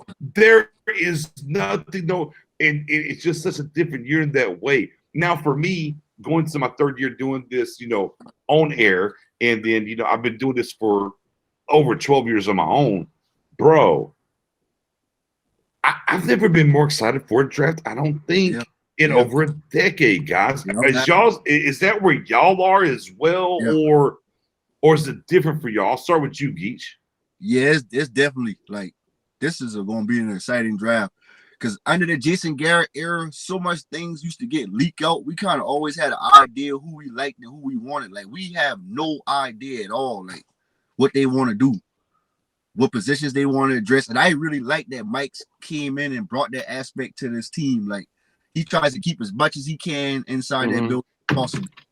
So I'm very excited because from the opt-outs, like to the board, like the draft being so deep between rounds 2 and 4, like it's just and like we were saying, we want us to try to get as many top 150 players, 100 players as possible because that's where it's just like all the talent is at. Like it's just bunched up here together. So I'm definitely ecstatic. Like I might don't even sleep the night before. I'm gonna be so happy. Oh, you said my boy Spoonie all of a sudden. Spoonie been on there for like the last 3-4 shows. Man, I ain't gonna sleep the night before. I said, Spoon, boy, it's a long hustle, bro. You better get some sleep. Professor O, are you buying that a little bit excitement, a little different? I'm all the way in on that, all the way in. Or I absolutely love the draft. I love it. I've always loved it. Here's like free agency, people get excited up because it's really like the big kickoff for offseason. But like with free agency, any player you sign, you kind of know what you're going to get. They may not quite do what they did the previous team. They may be a little bit better, a little bit worse. The draft, we have no idea. There's guys in the 6th round who are the greatest quarterback ever. There's 4th round picks to become starting quarterbacks for the Cowboys and undrafted free agents all out. So you don't know what you're getting. So like, it's like you see these boxes under your Christmas tree and you're like, what's in that box? I can't wait to see. I love the draft. And then this year, especially, every single player runs a 4-3. So no matter who we draft, we're going to get a 4-3 guy. Well, outside of Molden from Washington. Oh, Harris Ford ran a 4.9 somehow, so I don't know if he ran like a 50 or what he did, but everybody else is running 4.3s. So. No, I love the draft. I do. It's exciting. There's so much trades. Like, we don't really see a lot of trades in the NFL in general. There's not a lot of player-for-player trades or even player-for-pick trades, except for maybe a few at the trade deadline. The draft, there's tons of trades every year. It's exciting. I love it. And then having a top 10 pick, I mean, granted, you don't want to have a top 10 pick. You want to have a great season and not have to worry about that and pick 32nd. But this is a pick that could be monumental for the future of our franchise. So, yeah, I'm excited. And then any of the 5 guys that are mentioned, barring us taking a surprise pick, I'm pretty happy with. I mean, we're cherry picking over Horn versus Surtain and some of those other guys, but if we got Slater, I'd be happy. If we got Horn, Pitts, Surtain, I'd be happy. There's quite a few guys. It's going to be hard for me not to be happy at 10. We'd have to really miss the mark there. I think a lot of the ways is this. At 10, I love this aspect of it, low key. As long as they don't take a defensive end at 10. They can't fuck it up. Like, that's how I feel. Like, bro, there's no way for them to mess it up. Now, if Pitts and Farley were the top 2 guys on the board and they took Farley, I'd be mad. I'm just messing with you. Right. But no, I mean, low-key. Like, look, Pitts, Surtain, Horn, and Sewell could be off the board. I'm like, okay, well, shit, give me Slater. It's fine. I'll live with it. Let's move forward. And we can kind of rotate all those names, which we know you're going to have because the first 4 picks are going to be quarterbacks. I mean, there's only 3 guys that are going to go before, so we're going to have a really great debate. Now, who ends up on the board that's going to be the fun part. Who actually is on the board it's in, because my goodness, imagine it was a 3-way. Imagine if it was Surtain, Horn, and Slater. Oh my God. Well, right. Low-key, if it's Surtain and Horn on the board, it's going to be funny. I can't wait if it's going to be Pitts in just one of the corners on the board. Like, it's just so many different avenues and ways and how this is going to happen. It's in. We can't even really formulate and talk about. This is how the Richie Grants come in at 44. It's like, bro, why is Richie Grant at 44? But we're so worried about 10. We're not enough on 44. You know what I mean? As Ryan said, no. Sorry, I was just going to say, we've already seen some big trades in the draft, and we're not even at draft day yet. Mm-hmm. There's talk that the Giants want to trade out. There's talk that the Falcons want to trade out. There's talk that the Dolphins may want to trade back out. There's talk that the Eagles may want to trade back up. Yeah. We have no idea what's even going to happen. That top 10 may be completely different come draft day. And that's interesting, too, because if the Dolphins want to trade out, that means they're pretty confident that Chase would be I assume it would be Chase is going to the Bengals. Otherwise, they're going to they don't move back up for offensive tackle when they would have been right there for somebody like Slater or Darrisaw most likely anyways. Darrisaw, sorry. So, yeah, this is an exciting draft. There's been a lot of trades, and we're going to see a lot more at draft day. Yeah, I mean, and of course, the biggest thing for me this draft, guys, Mac Jones going to the top 5. How do y'all feel about Mac Jones? Look, and and I'll say this now: if Mac Jones goes in 3, there's no way that Pitts ain't on the board it's in. If Mac Jones goes 3 or 4, I'm telling you now, Pitts is on the board it's in. Period. Kiss the baby. It's happening. But with that being said, I'll start with Geechee, get the man on. My God. Really? Dad bod? We saw Mr. Mac Jones. Who? Mac Jones? He's going to be in the top 5? Geech? Crazy to think before this draft, he was, maybe the 4th best quarterback by some? And you just shoot all the way up? Have we ever seen a player skyrocket that much? Out of nowhere? Yeah.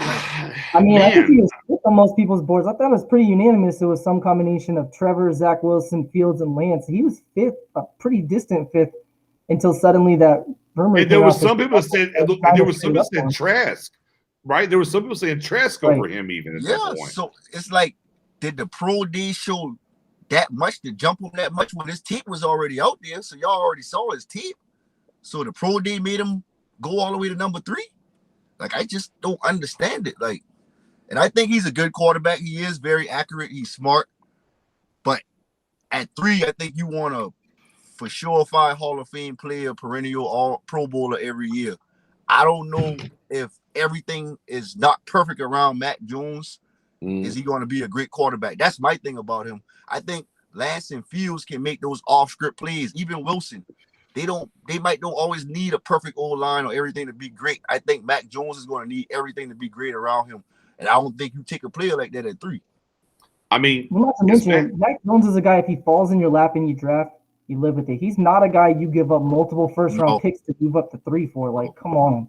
No, you don't mortgage your future for Mac Jones. Yeah. I mean, I'm sorry. Right.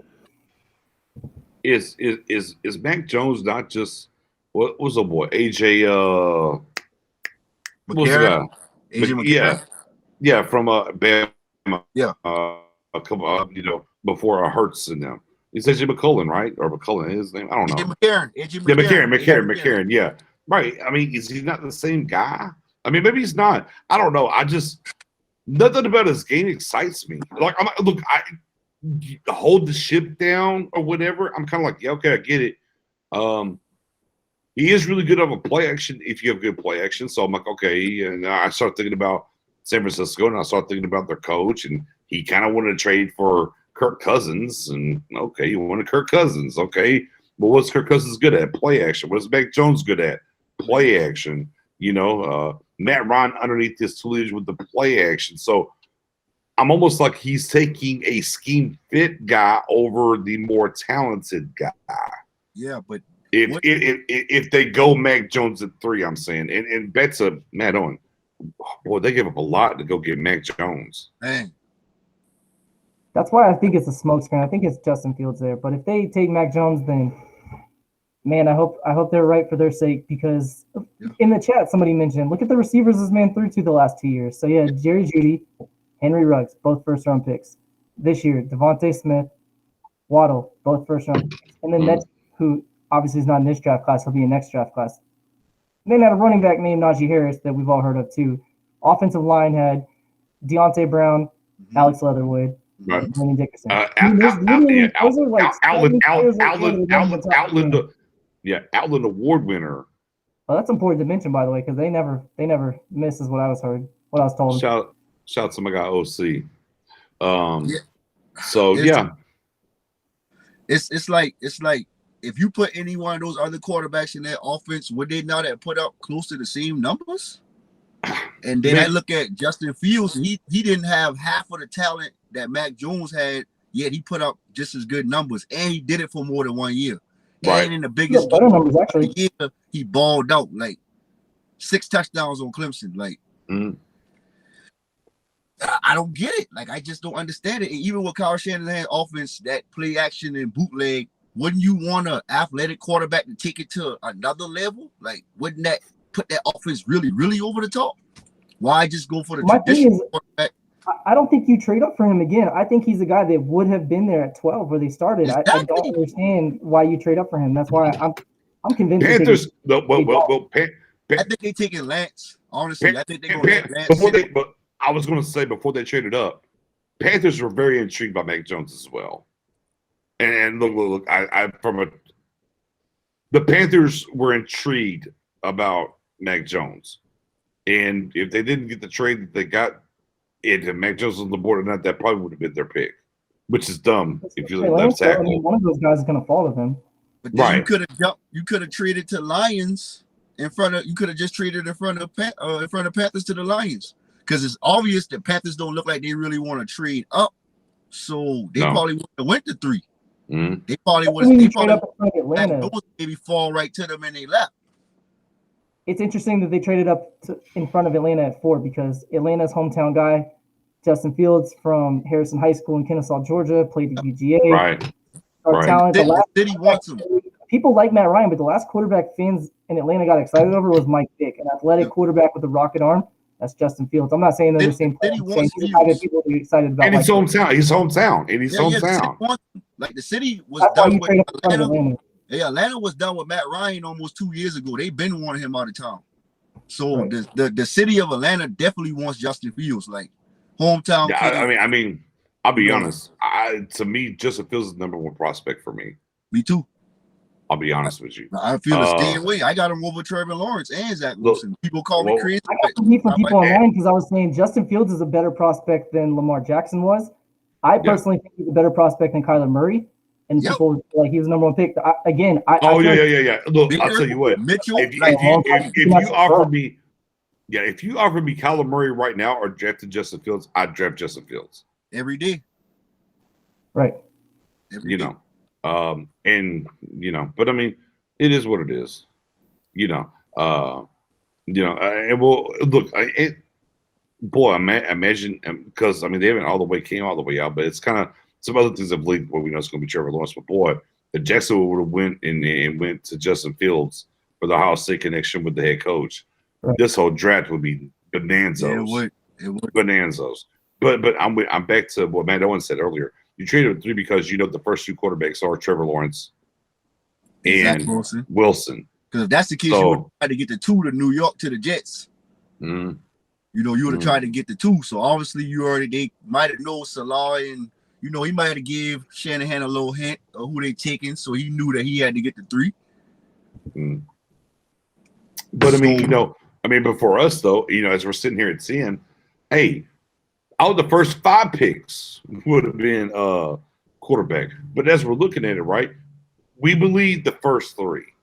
Yeah. Right? We believe the first 3. Right? Who's picking 4th? Atlanta.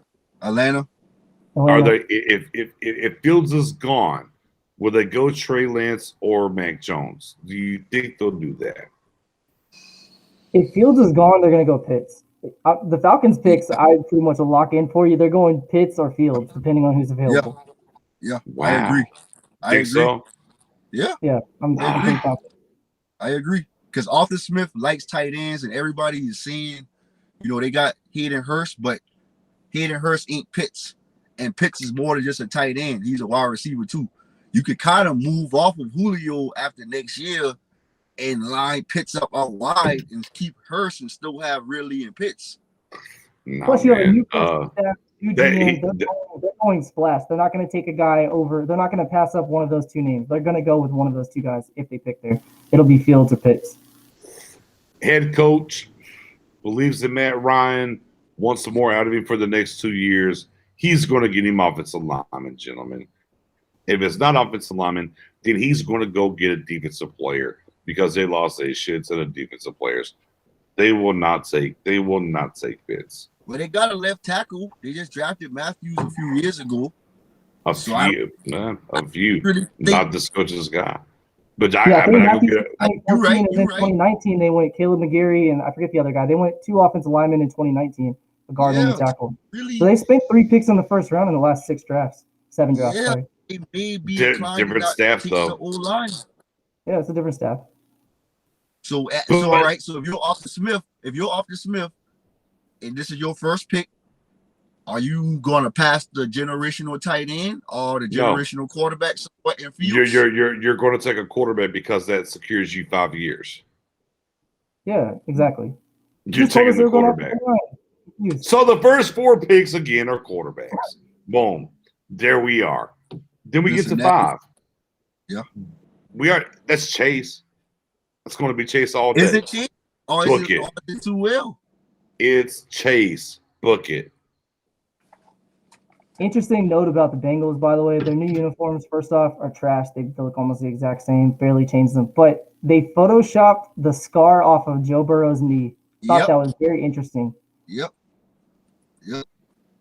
No, I'm not saying yes. Matt Ryan is 36. It's like this. Shouldn't you pair your franchise quarterback with a bookend left tackle over a weapon when you already got Higgins and Boyd? They signed Riley. Some teams should, but there you go. But Riley good. But Riley Reef ain't Sewell though. You could kick Riley Reef out to right tackle and start Sewell at left tackle, and now you sit on both sides. Hey, but I don't think it's just all in it. They're gonna take Chiefs. Like, but you have to remember this though, Geach. Your number 1 quarterback that you drafted, the future, who probably won't even start next year, low key. Possibility. says, "Hey, I want my guy Chase. That's what I want." You know what you do as an organization?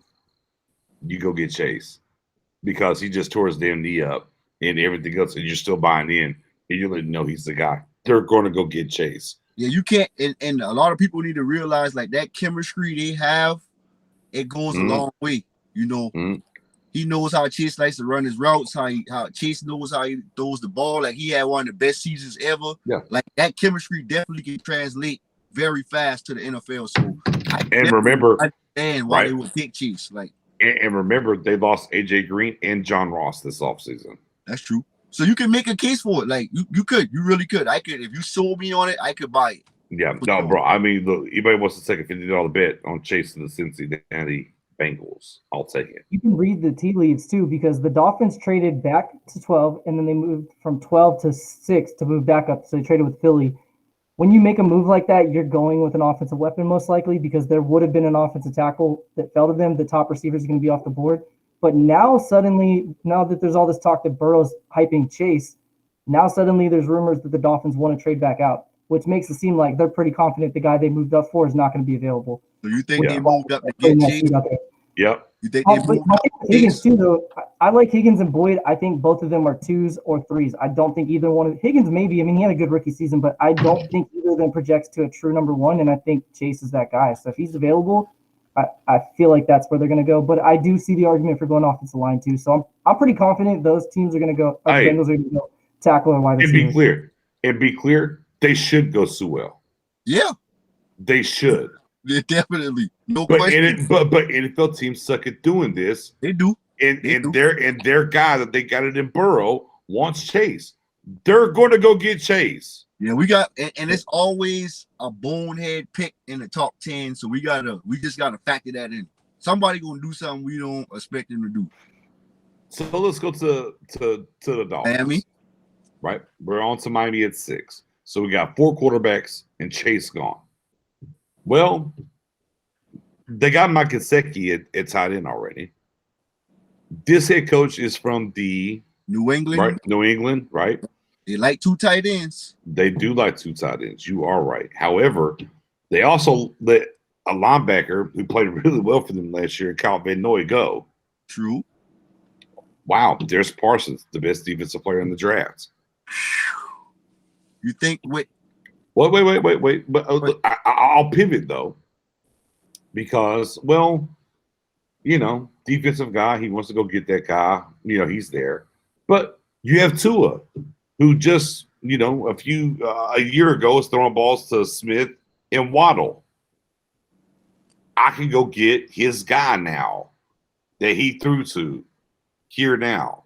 So to me, whenever I look at the Miami Dolphins, I look at Parsons and I look at one of those wide receivers from Alabama.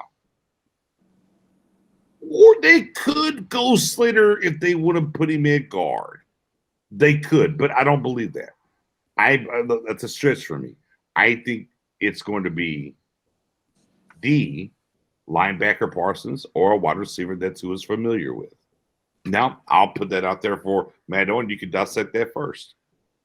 Yeah, real quick, Ryan Hopkins is asking about Matt Ryan. The Falcons can June 1st cut him next year and save $24 million on the cap. So if they wanted to get out next offseason, they could definitely do that.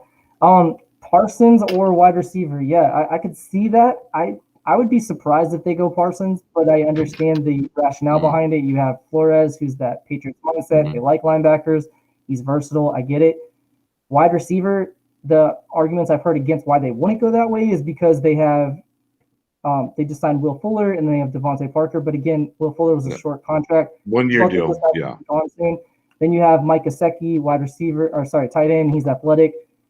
I could see them going Pitts, but I think they take Chase if he's available. I understand why they may go Devontae Smith to get a wide receiver that Tua is available or comfortable with, but I think the comfortability factor kind of goes out the door if you view Chase just as a better player, and I think Chase would be the BPA, so I would slot Chase to them. Considering didn't we go offensive tackle at 5? But we win Chase. We win Chase for Cincinnati. We win Chase there, so now it's between Smith, Waddle, and Parsons. I still think they would go with the wide receiver there. Geach? Oh, this is a tough one. Yeah. Because this goes back to we argue and fight about BPA a lot. No. And I think BPA from different teams it varies a little bit. So Okay. if Pitts is their number one player and they truly drafting BPA, they should take Pitts. They should. And you just make it work regardless of what you got. Right. You wouldn't draft Slater to play guard because you wouldn't draft a guard at 6. That's just too high. I mean, now Nelson went at 6 down to the Colts. But Nelson was a different animal. Yeah, he was number 1 player in that draft. Facts. Yeah. Nelson was a different animal. So, and the Dolphins went tackle in the first round last year. They had 3 firsts, but they went tackle, I think, at 18 with Austin Jackson. Yeah. Then they went guard in the second round, and then they went tackle again in the 4th round. So they spent a lot of picks there, and then they spent a second the year before. So they've invested a lot in the offensive line recently. Doesn't mean they won't go that route, but I'd be surprised if they took Slater. And then Parsons, with that New England kind of culture, I don't know if he's going to fit in with his kind of baggage and red flags he got. So I don't know if they would draft Parsons. So I think it would be between Pitts and Smith. Mm. And they may go Smith just because of familiarity with him and Tua at Alabama. And a lot of people hopping about Smith's size, but I don't care about his size. Like, that dude is a football player. Like, he gonna be a stud. You know, he gonna be a stud. Marvin Harrison is a small guy. Yeah, that's my comp for him. He's Marvin Harrison 2.0. That's exactly who you're about. So then you go to the 7 with the Lions, and this is a wild card because they what they don't need. They could draft a quarterback too if they wanted to. But here's where I'm at, though. Here's where I'm at. We got a head coach who's a former tight end that wants to, bite your knees off, which means he believes in the lines. he believes in the trenches. And I'm like, boy, I don't see how he doesn't go offensive lineman here. But I mean, he could be moved off because the trenches and the front 7 of the Divas could be a Parsons here as well. But like you said, Geechee, they could go corner. I wouldn't think that. No, I mean they lost Galladay and Marvin Jones too. So and Amendola, they actually lost the top 3 last year of this offseason from last year. That's right. So the receiver is like that might be like a red alert. Like that might be the biggest need. So would they take Waddle? They could. They could. I mean, there's some people that have Waddle ahead of Devontae Smith. I mean, those are facts. There's individual scouts that they have that. That's true. That's true. That they could go big. They could go big from old boy from Minnesota. Oh yeah. What's his name? I like him. He's a good wide receiver too. Bateman. Bateman. Yeah. They can go Bateman if they want to go big body. So I mean, they got options there. Would you trade back out of that? If I'm Lions, I'm trading. They want to trade. They want to trade. Yeah, they want to trade. Everybody that wants to come out because I need as many picks as possible because I got a lot of holes on my team.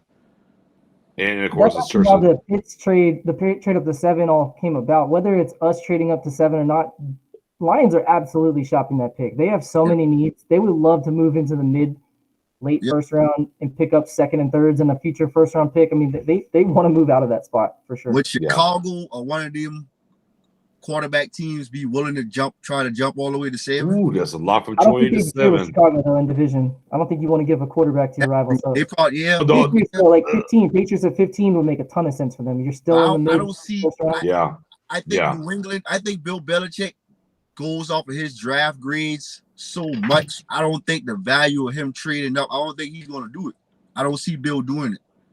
I really don't. What about Washington? All right, Washington. Ryan. Want to jump everybody in the division. Ryan. They could, but they're going to have to give up a lot, though. Are they willing? Is Rivera willing to bank his future with all those picks on that quarterback? Because he's going to be tied to him. Right, of course. All right. Ryan Carden says, if Pitts is there at 7, I want him. That means we got to get up number 75. And be clear, number 75 just barely wins in the trade value chart. They're going to want more. So if they wanted 75 and a 4th or 75 and a 3rd next year, you making the trade? No. You give us 70. You give us 75 and a 5th. We got 2 5ths. Okay. We have 2 4ths too, though. I rather Yeah, give up the fifth than the fourth though. Yeah, of course. But I'm saying if they're like, hey, we're hanging up, we're going to trade him elsewhere, 75 and a fourth, pull the trigger. I would. I mean, you got 2 fourths. Give it the comp. Give it the comp fourth. I'm up. It's easy to get back in the fourth round if you want to. I mean, you can package fifth and sixth round pick and move back up in the fourth. So I don't really care about a fourth round pick at all, to be honest with you. I'm up. If you Dallas and you love them that much, then yeah, you do it. Especially because if you look at the Eagles are potentially, there's rumors that they want to move back up. I don't know that Pitts is the guy that they want to move up for. Maybe he is, maybe he's not. The word is they want to get it 9 and take Surtain. The word is they want to come to 9 and take Surtain. Mm-hmm. Got it. Okay. That's fine. I just don't want somebody to jump him. If he's a couple picks away and it's only going to cost a mid-round pick, then sure. Especially because I don't think we're going to use all 10 picks anyways. I think we're going to package them at some point either way. So it kind of changes it. But I agree. really, I'd rather not trade. I'd rather him just fall to our lap. But if he's there at 7 and it's only a third and a fourth, I'd make that move. I wouldn't be mad, honestly. Because like I say, I can understand and I know what Pitts is going to bring to this offense. We're going to immediately be better on third downs, and we're going to instantly be better in the red zone. I would say this. Dak is my guy. I played quarterback. I'm never going to be opposed to weaponing up my quarterback. Like, you know what? Though? Nightmare. I think this, guys. I think if you go to 7 for Pitts, then you come back to the first round from 44 for a defensive guy. I think you have to. I think those things should be tied together. So if that's a Pitts Harley double dip, then it should happen. If that's Can you say that one more time? If that's a Pitts Farley double dip, it should happen. If it's a Pitts Newsom, maybe? No. I'm a little. If it's a Pitts history, if it's a Pitts Morig double dip, they should do it. Okay. You know what? I'm gonna tell you this.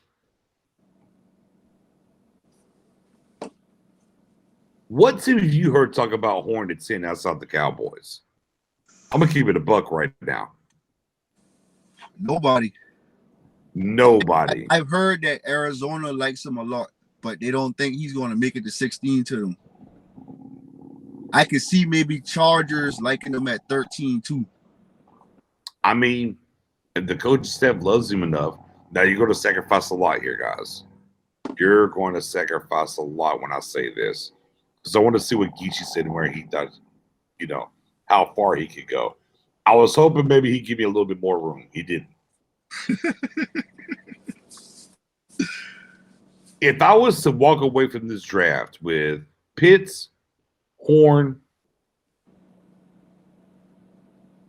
Nixon, defensive tackle, Iowa. Okay. And Marco Wilson. Okay. That's it. I walk away from that draft with those 4 players. I wouldn't be mad. Could we do we think that's better than sticking and picking for 10? I think if you stick and pick with 10, it still matters what you do the rest of the draft. Because I don't want us to use. I don't really care about those late round picks. Like I want us to get rid of all of them and try to get as many 4th and 3rd round picks as possible. Like even if we, like you said, if we came out with 4 stud players, I would be happy with this draft. Because if you really look through the roster, it ain't many. We don't have a lot of holes for starters. Like, and a lot of our guys locked up and are young. So even like you said, even if we trade back up in the first round, we give up some picks from next year. I really don't care about it because we really don't need a bunch of more players to keep adding to the team. Honestly, let me get to the professor here real quick. As I talk about those kind of 4 players and what we could do there, that's probably going to cost us next year's 1, right? Mm-hmm. Can we get out of here with those 4 players with just giving up a 1 the following year? Well, I mean, to get Pitts, you're trading up. So you're sending a third or fourth this year, and then you're talking about adding a first in 44, for instance, to move back into the There we second go. or late first. Okay. So kind of the way I look at it, yes, I think it's possible that we could trade that and move back into the first pretty easily. It kind of merits the question.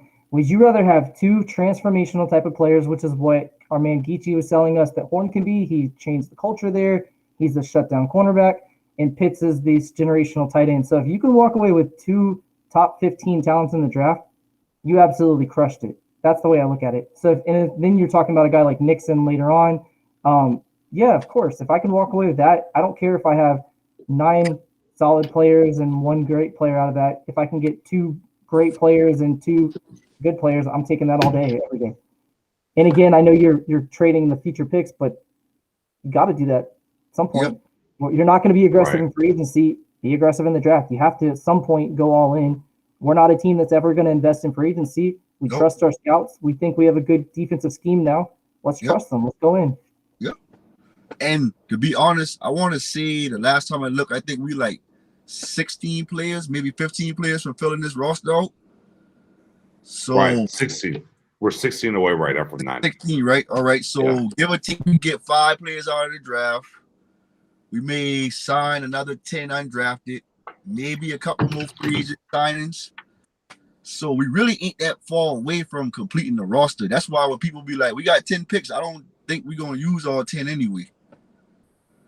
And Ron said trade a player. I'm like, That's like people keep it's just saying not that. happening. You have to for one, you have to have a team that wants to trade with you. You can't just make teams trade. And then right now, when you can get a cheaper player you can control in the draft, you're not going to trade for a player like Gallup per se that's going to give you 1 year of service and you don't know if you can even sign him back. Like Gallup may be a mid-season trade for a team that's wanting to make a playoff push, but trying Right. to trade him right now is going to be hard. Like,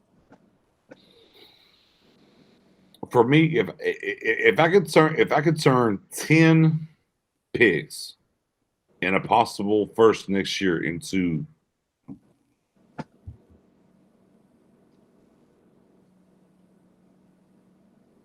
and there's a way to do that for like 4 top 50 players, I'd do it. I'd absolutely do it.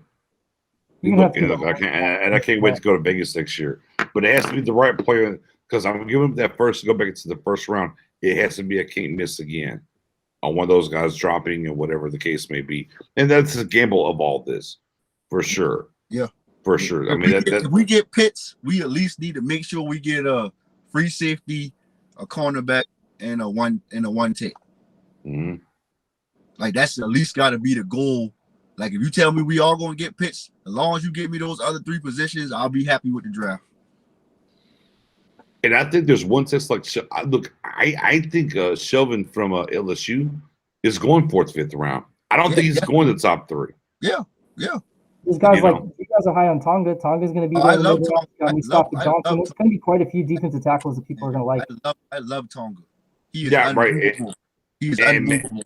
And Owen, I mean, those guys are not going to go to the 4th round. Yeah. Right? You definitely can get your 1 take in the 4th round easily with no problem. So and then another question is, how do they feel about Luke Gifford and Francis Bernard? Oh, it's about how they feel about LVE and Jalen Smith. Let's keep it a buck. Well, I know Sure. for one, they didn't hiring Quinn, a part of that process, they asked him, how do we get these linebackers back to 2019, 2018, like the way they played then? Like Quinn definitely had to sell them on that because you paid Jalen. LVE's 5th-year options coming up, and they kind of really secretly just letting that slide by without saying anything. Mm-hmm. You know, and you spend a 1st-round pick on them. So you would have to sell me how you're going to get them to playing back to how they were. I think for me, they're trying to fix the secondary because if we look at everything they did in free agency to address needs, they're going to try to fix the secondary in the draft and then let it play out. And then if those linebackers do what they're supposed to do, they look like they're geniuses because they hired Dan Quinn. And then if they don't do what they need to do, then they'll go and look at rebuilding this linebacker core next year. Yeah. But that's why I said they're not going to take a guy in the first 3 And I'm willing to say first 4 picks are going to be a linebacker that puts pressure on LVE or Jalen Smith. They want to be right on those guys. I agree. And we got a little bit of politics in Dallas, so our fans got to realize that. So, like, those guys already been there in the building. They kind of established. They don't, like, Steve and them don't like to be wrong. So they going to give LVE and Jalen every chance in the world to play good and live out to those contracts in that first round pick. Go ahead, Matt. I just wanted to jump in there. No, I'm good. I kind of got what I wanted to say out there. Yeah, I don't think they're going to go defensive tackle in the first 3 rounds for sure. I think maybe pick 99 is where you're going to start looking at your one technique, and then probably one of the 2 4th-round picks.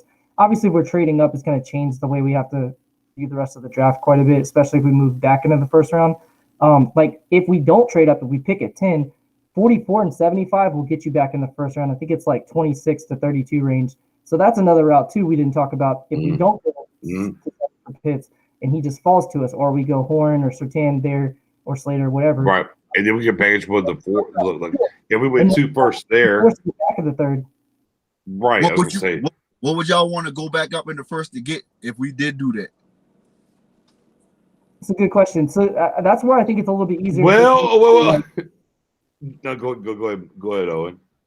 I was just going to say, when you start looking at moving back into the late first round, you probably only do that if somebody like Merrick starts falling, or if there's a cornerback that you want and you did not go cornerback at 10. You're not going to package to move back up for a second cornerback in the first round.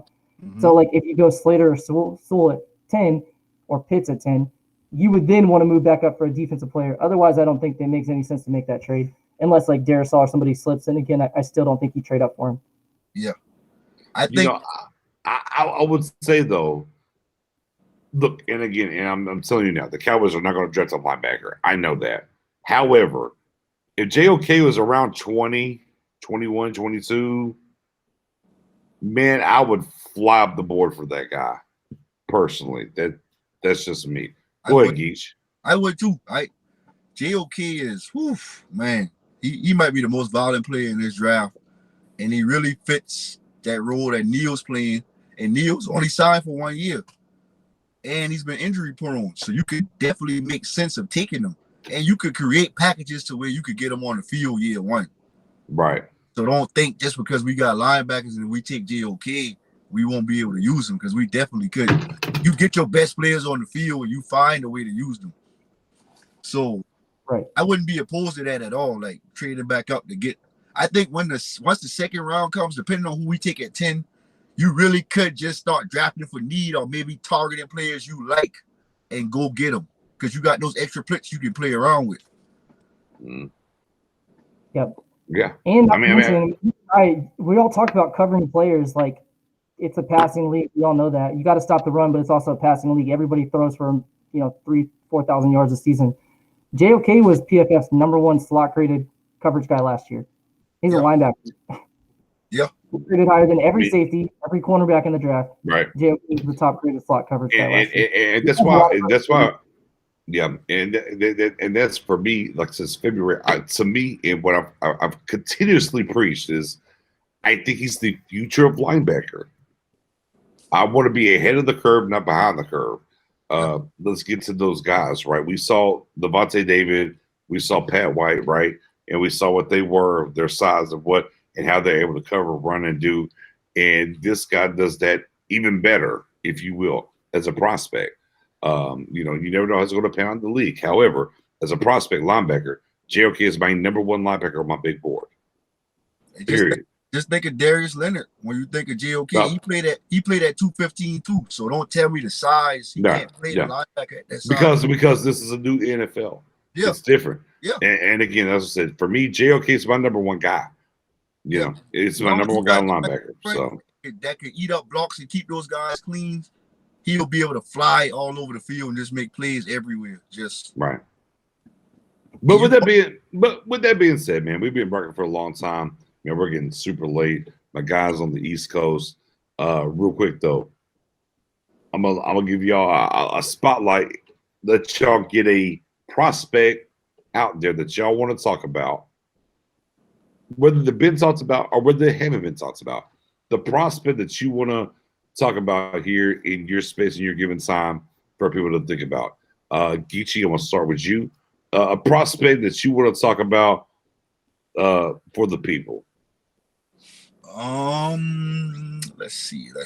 I think Like I said, it ain't gotta be one of the tuck. It ain't gotta be one of the tuck. But if you got one, I'm gonna go back on Darius Washington because I didn't really get to add on to what y'all sure. were saying.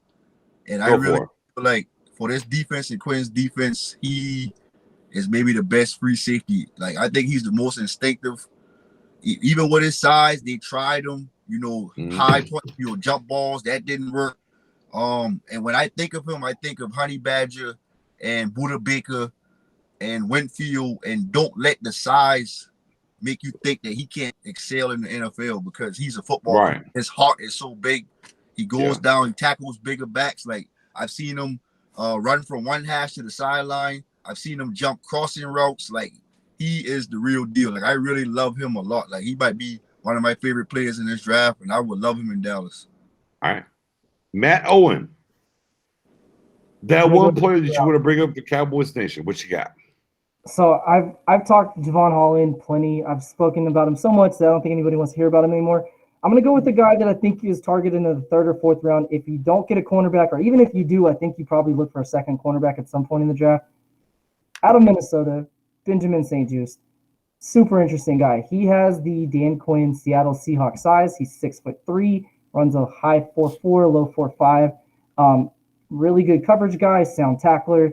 He's a guy that if you watch Antoine Winfield's tape, and I know a lot of you guys were high on him last year, you probably saw him and didn't even recognize his name because he didn't jump out as a prospect. He opted out this year, but Benjamin St. Juste from Minnesota is a cornerback that if he's there in the 3rd or 4th round, I could definitely see Dan Quinn saying, hey, we need some size, even though we went Horn or Surtain at 10, assuming that's the pick there. And he's a guy that I'd like to double up and get another cornerback that adds a different matchup. Just a 2-for-1. That's kind of the same concept of why I like Israel Mukwamu.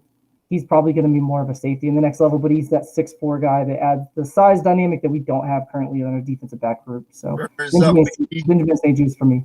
Spurs up. Yeah, no doubt. USC guy. I got that I've mentioned here a little bit here and there. As a lay around guy, as an edge guy, if you will. This is Chris Rump II. Played at Duke. Edge guy, 6'3", around 240, 6'3" around 240. But he's a 3-star kind of guy. He's a 3-star kind of guy. A recruit. 3-star went to Duke. He was ranked over 1,200 in his class in 2017 coming out.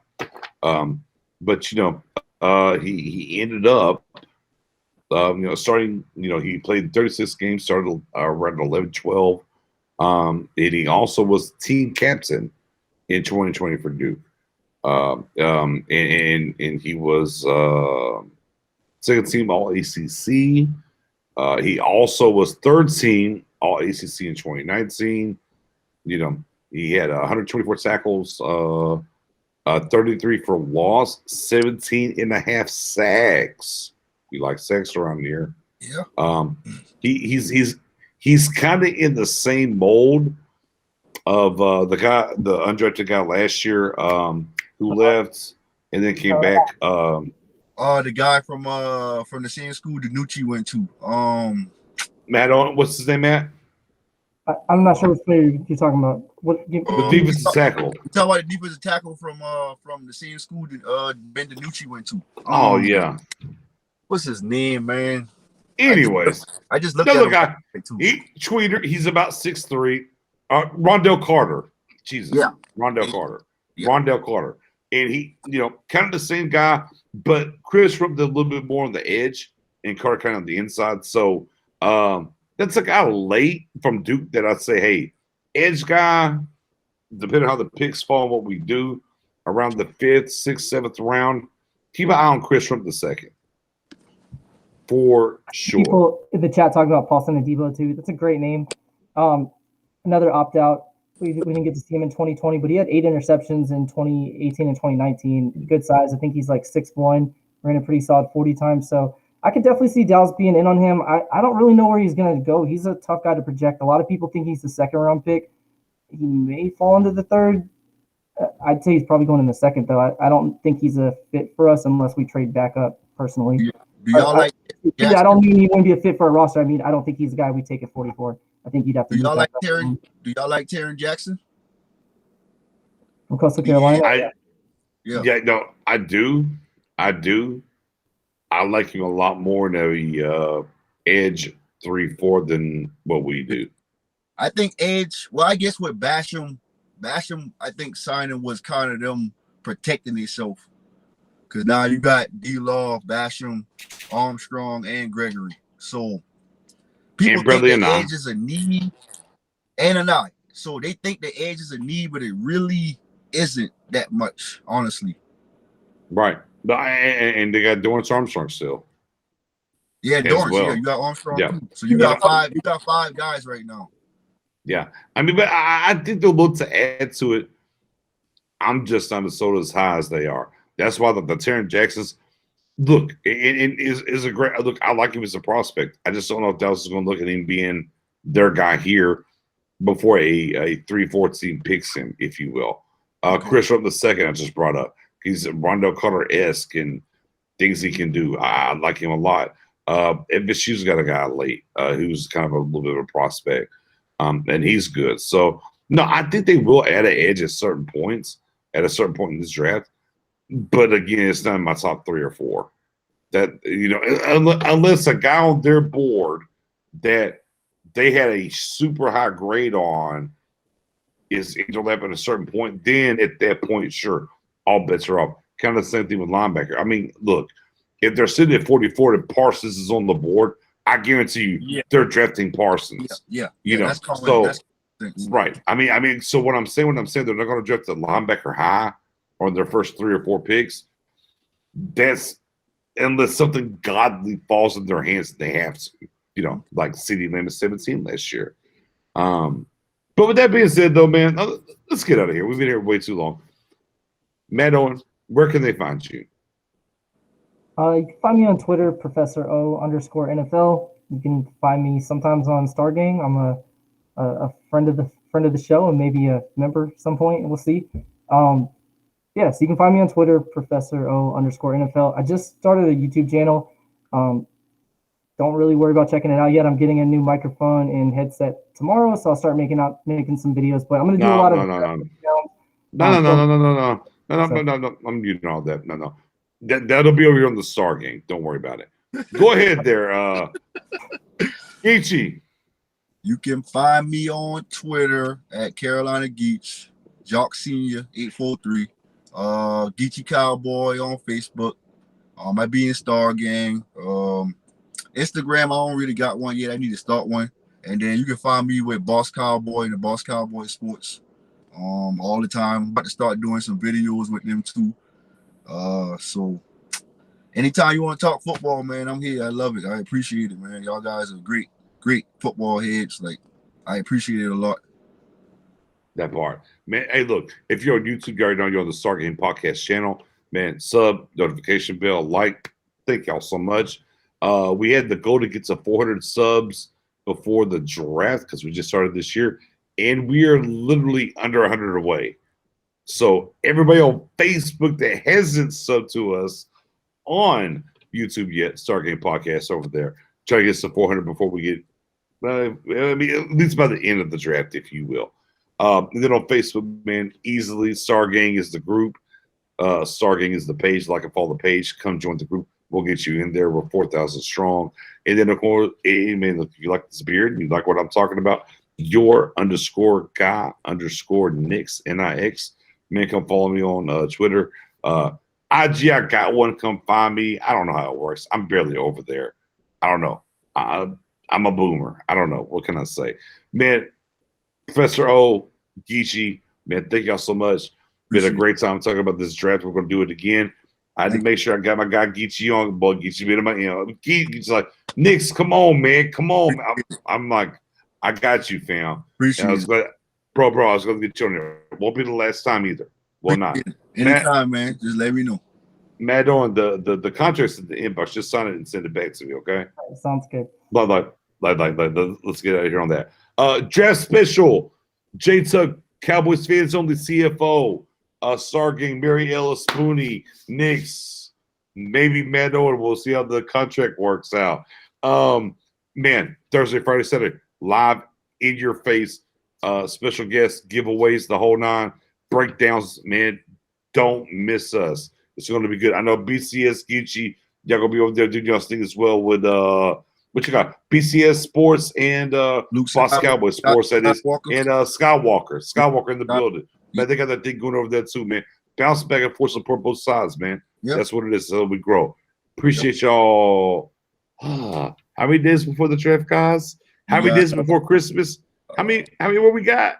This the 23rd. What is the 9th? Where we 5 days away? 4 days away? We're real close. 25th over here. It's Sunday. It's Sunday. 5 days away. 4 days away. 4 more days away, yeah. Yeah. Okay. 4 more wake ups, and we there. Yeah. You know, get some sleep, come back. We'll see what it is. Yeah. You have a good night. Good night. Don't hang up.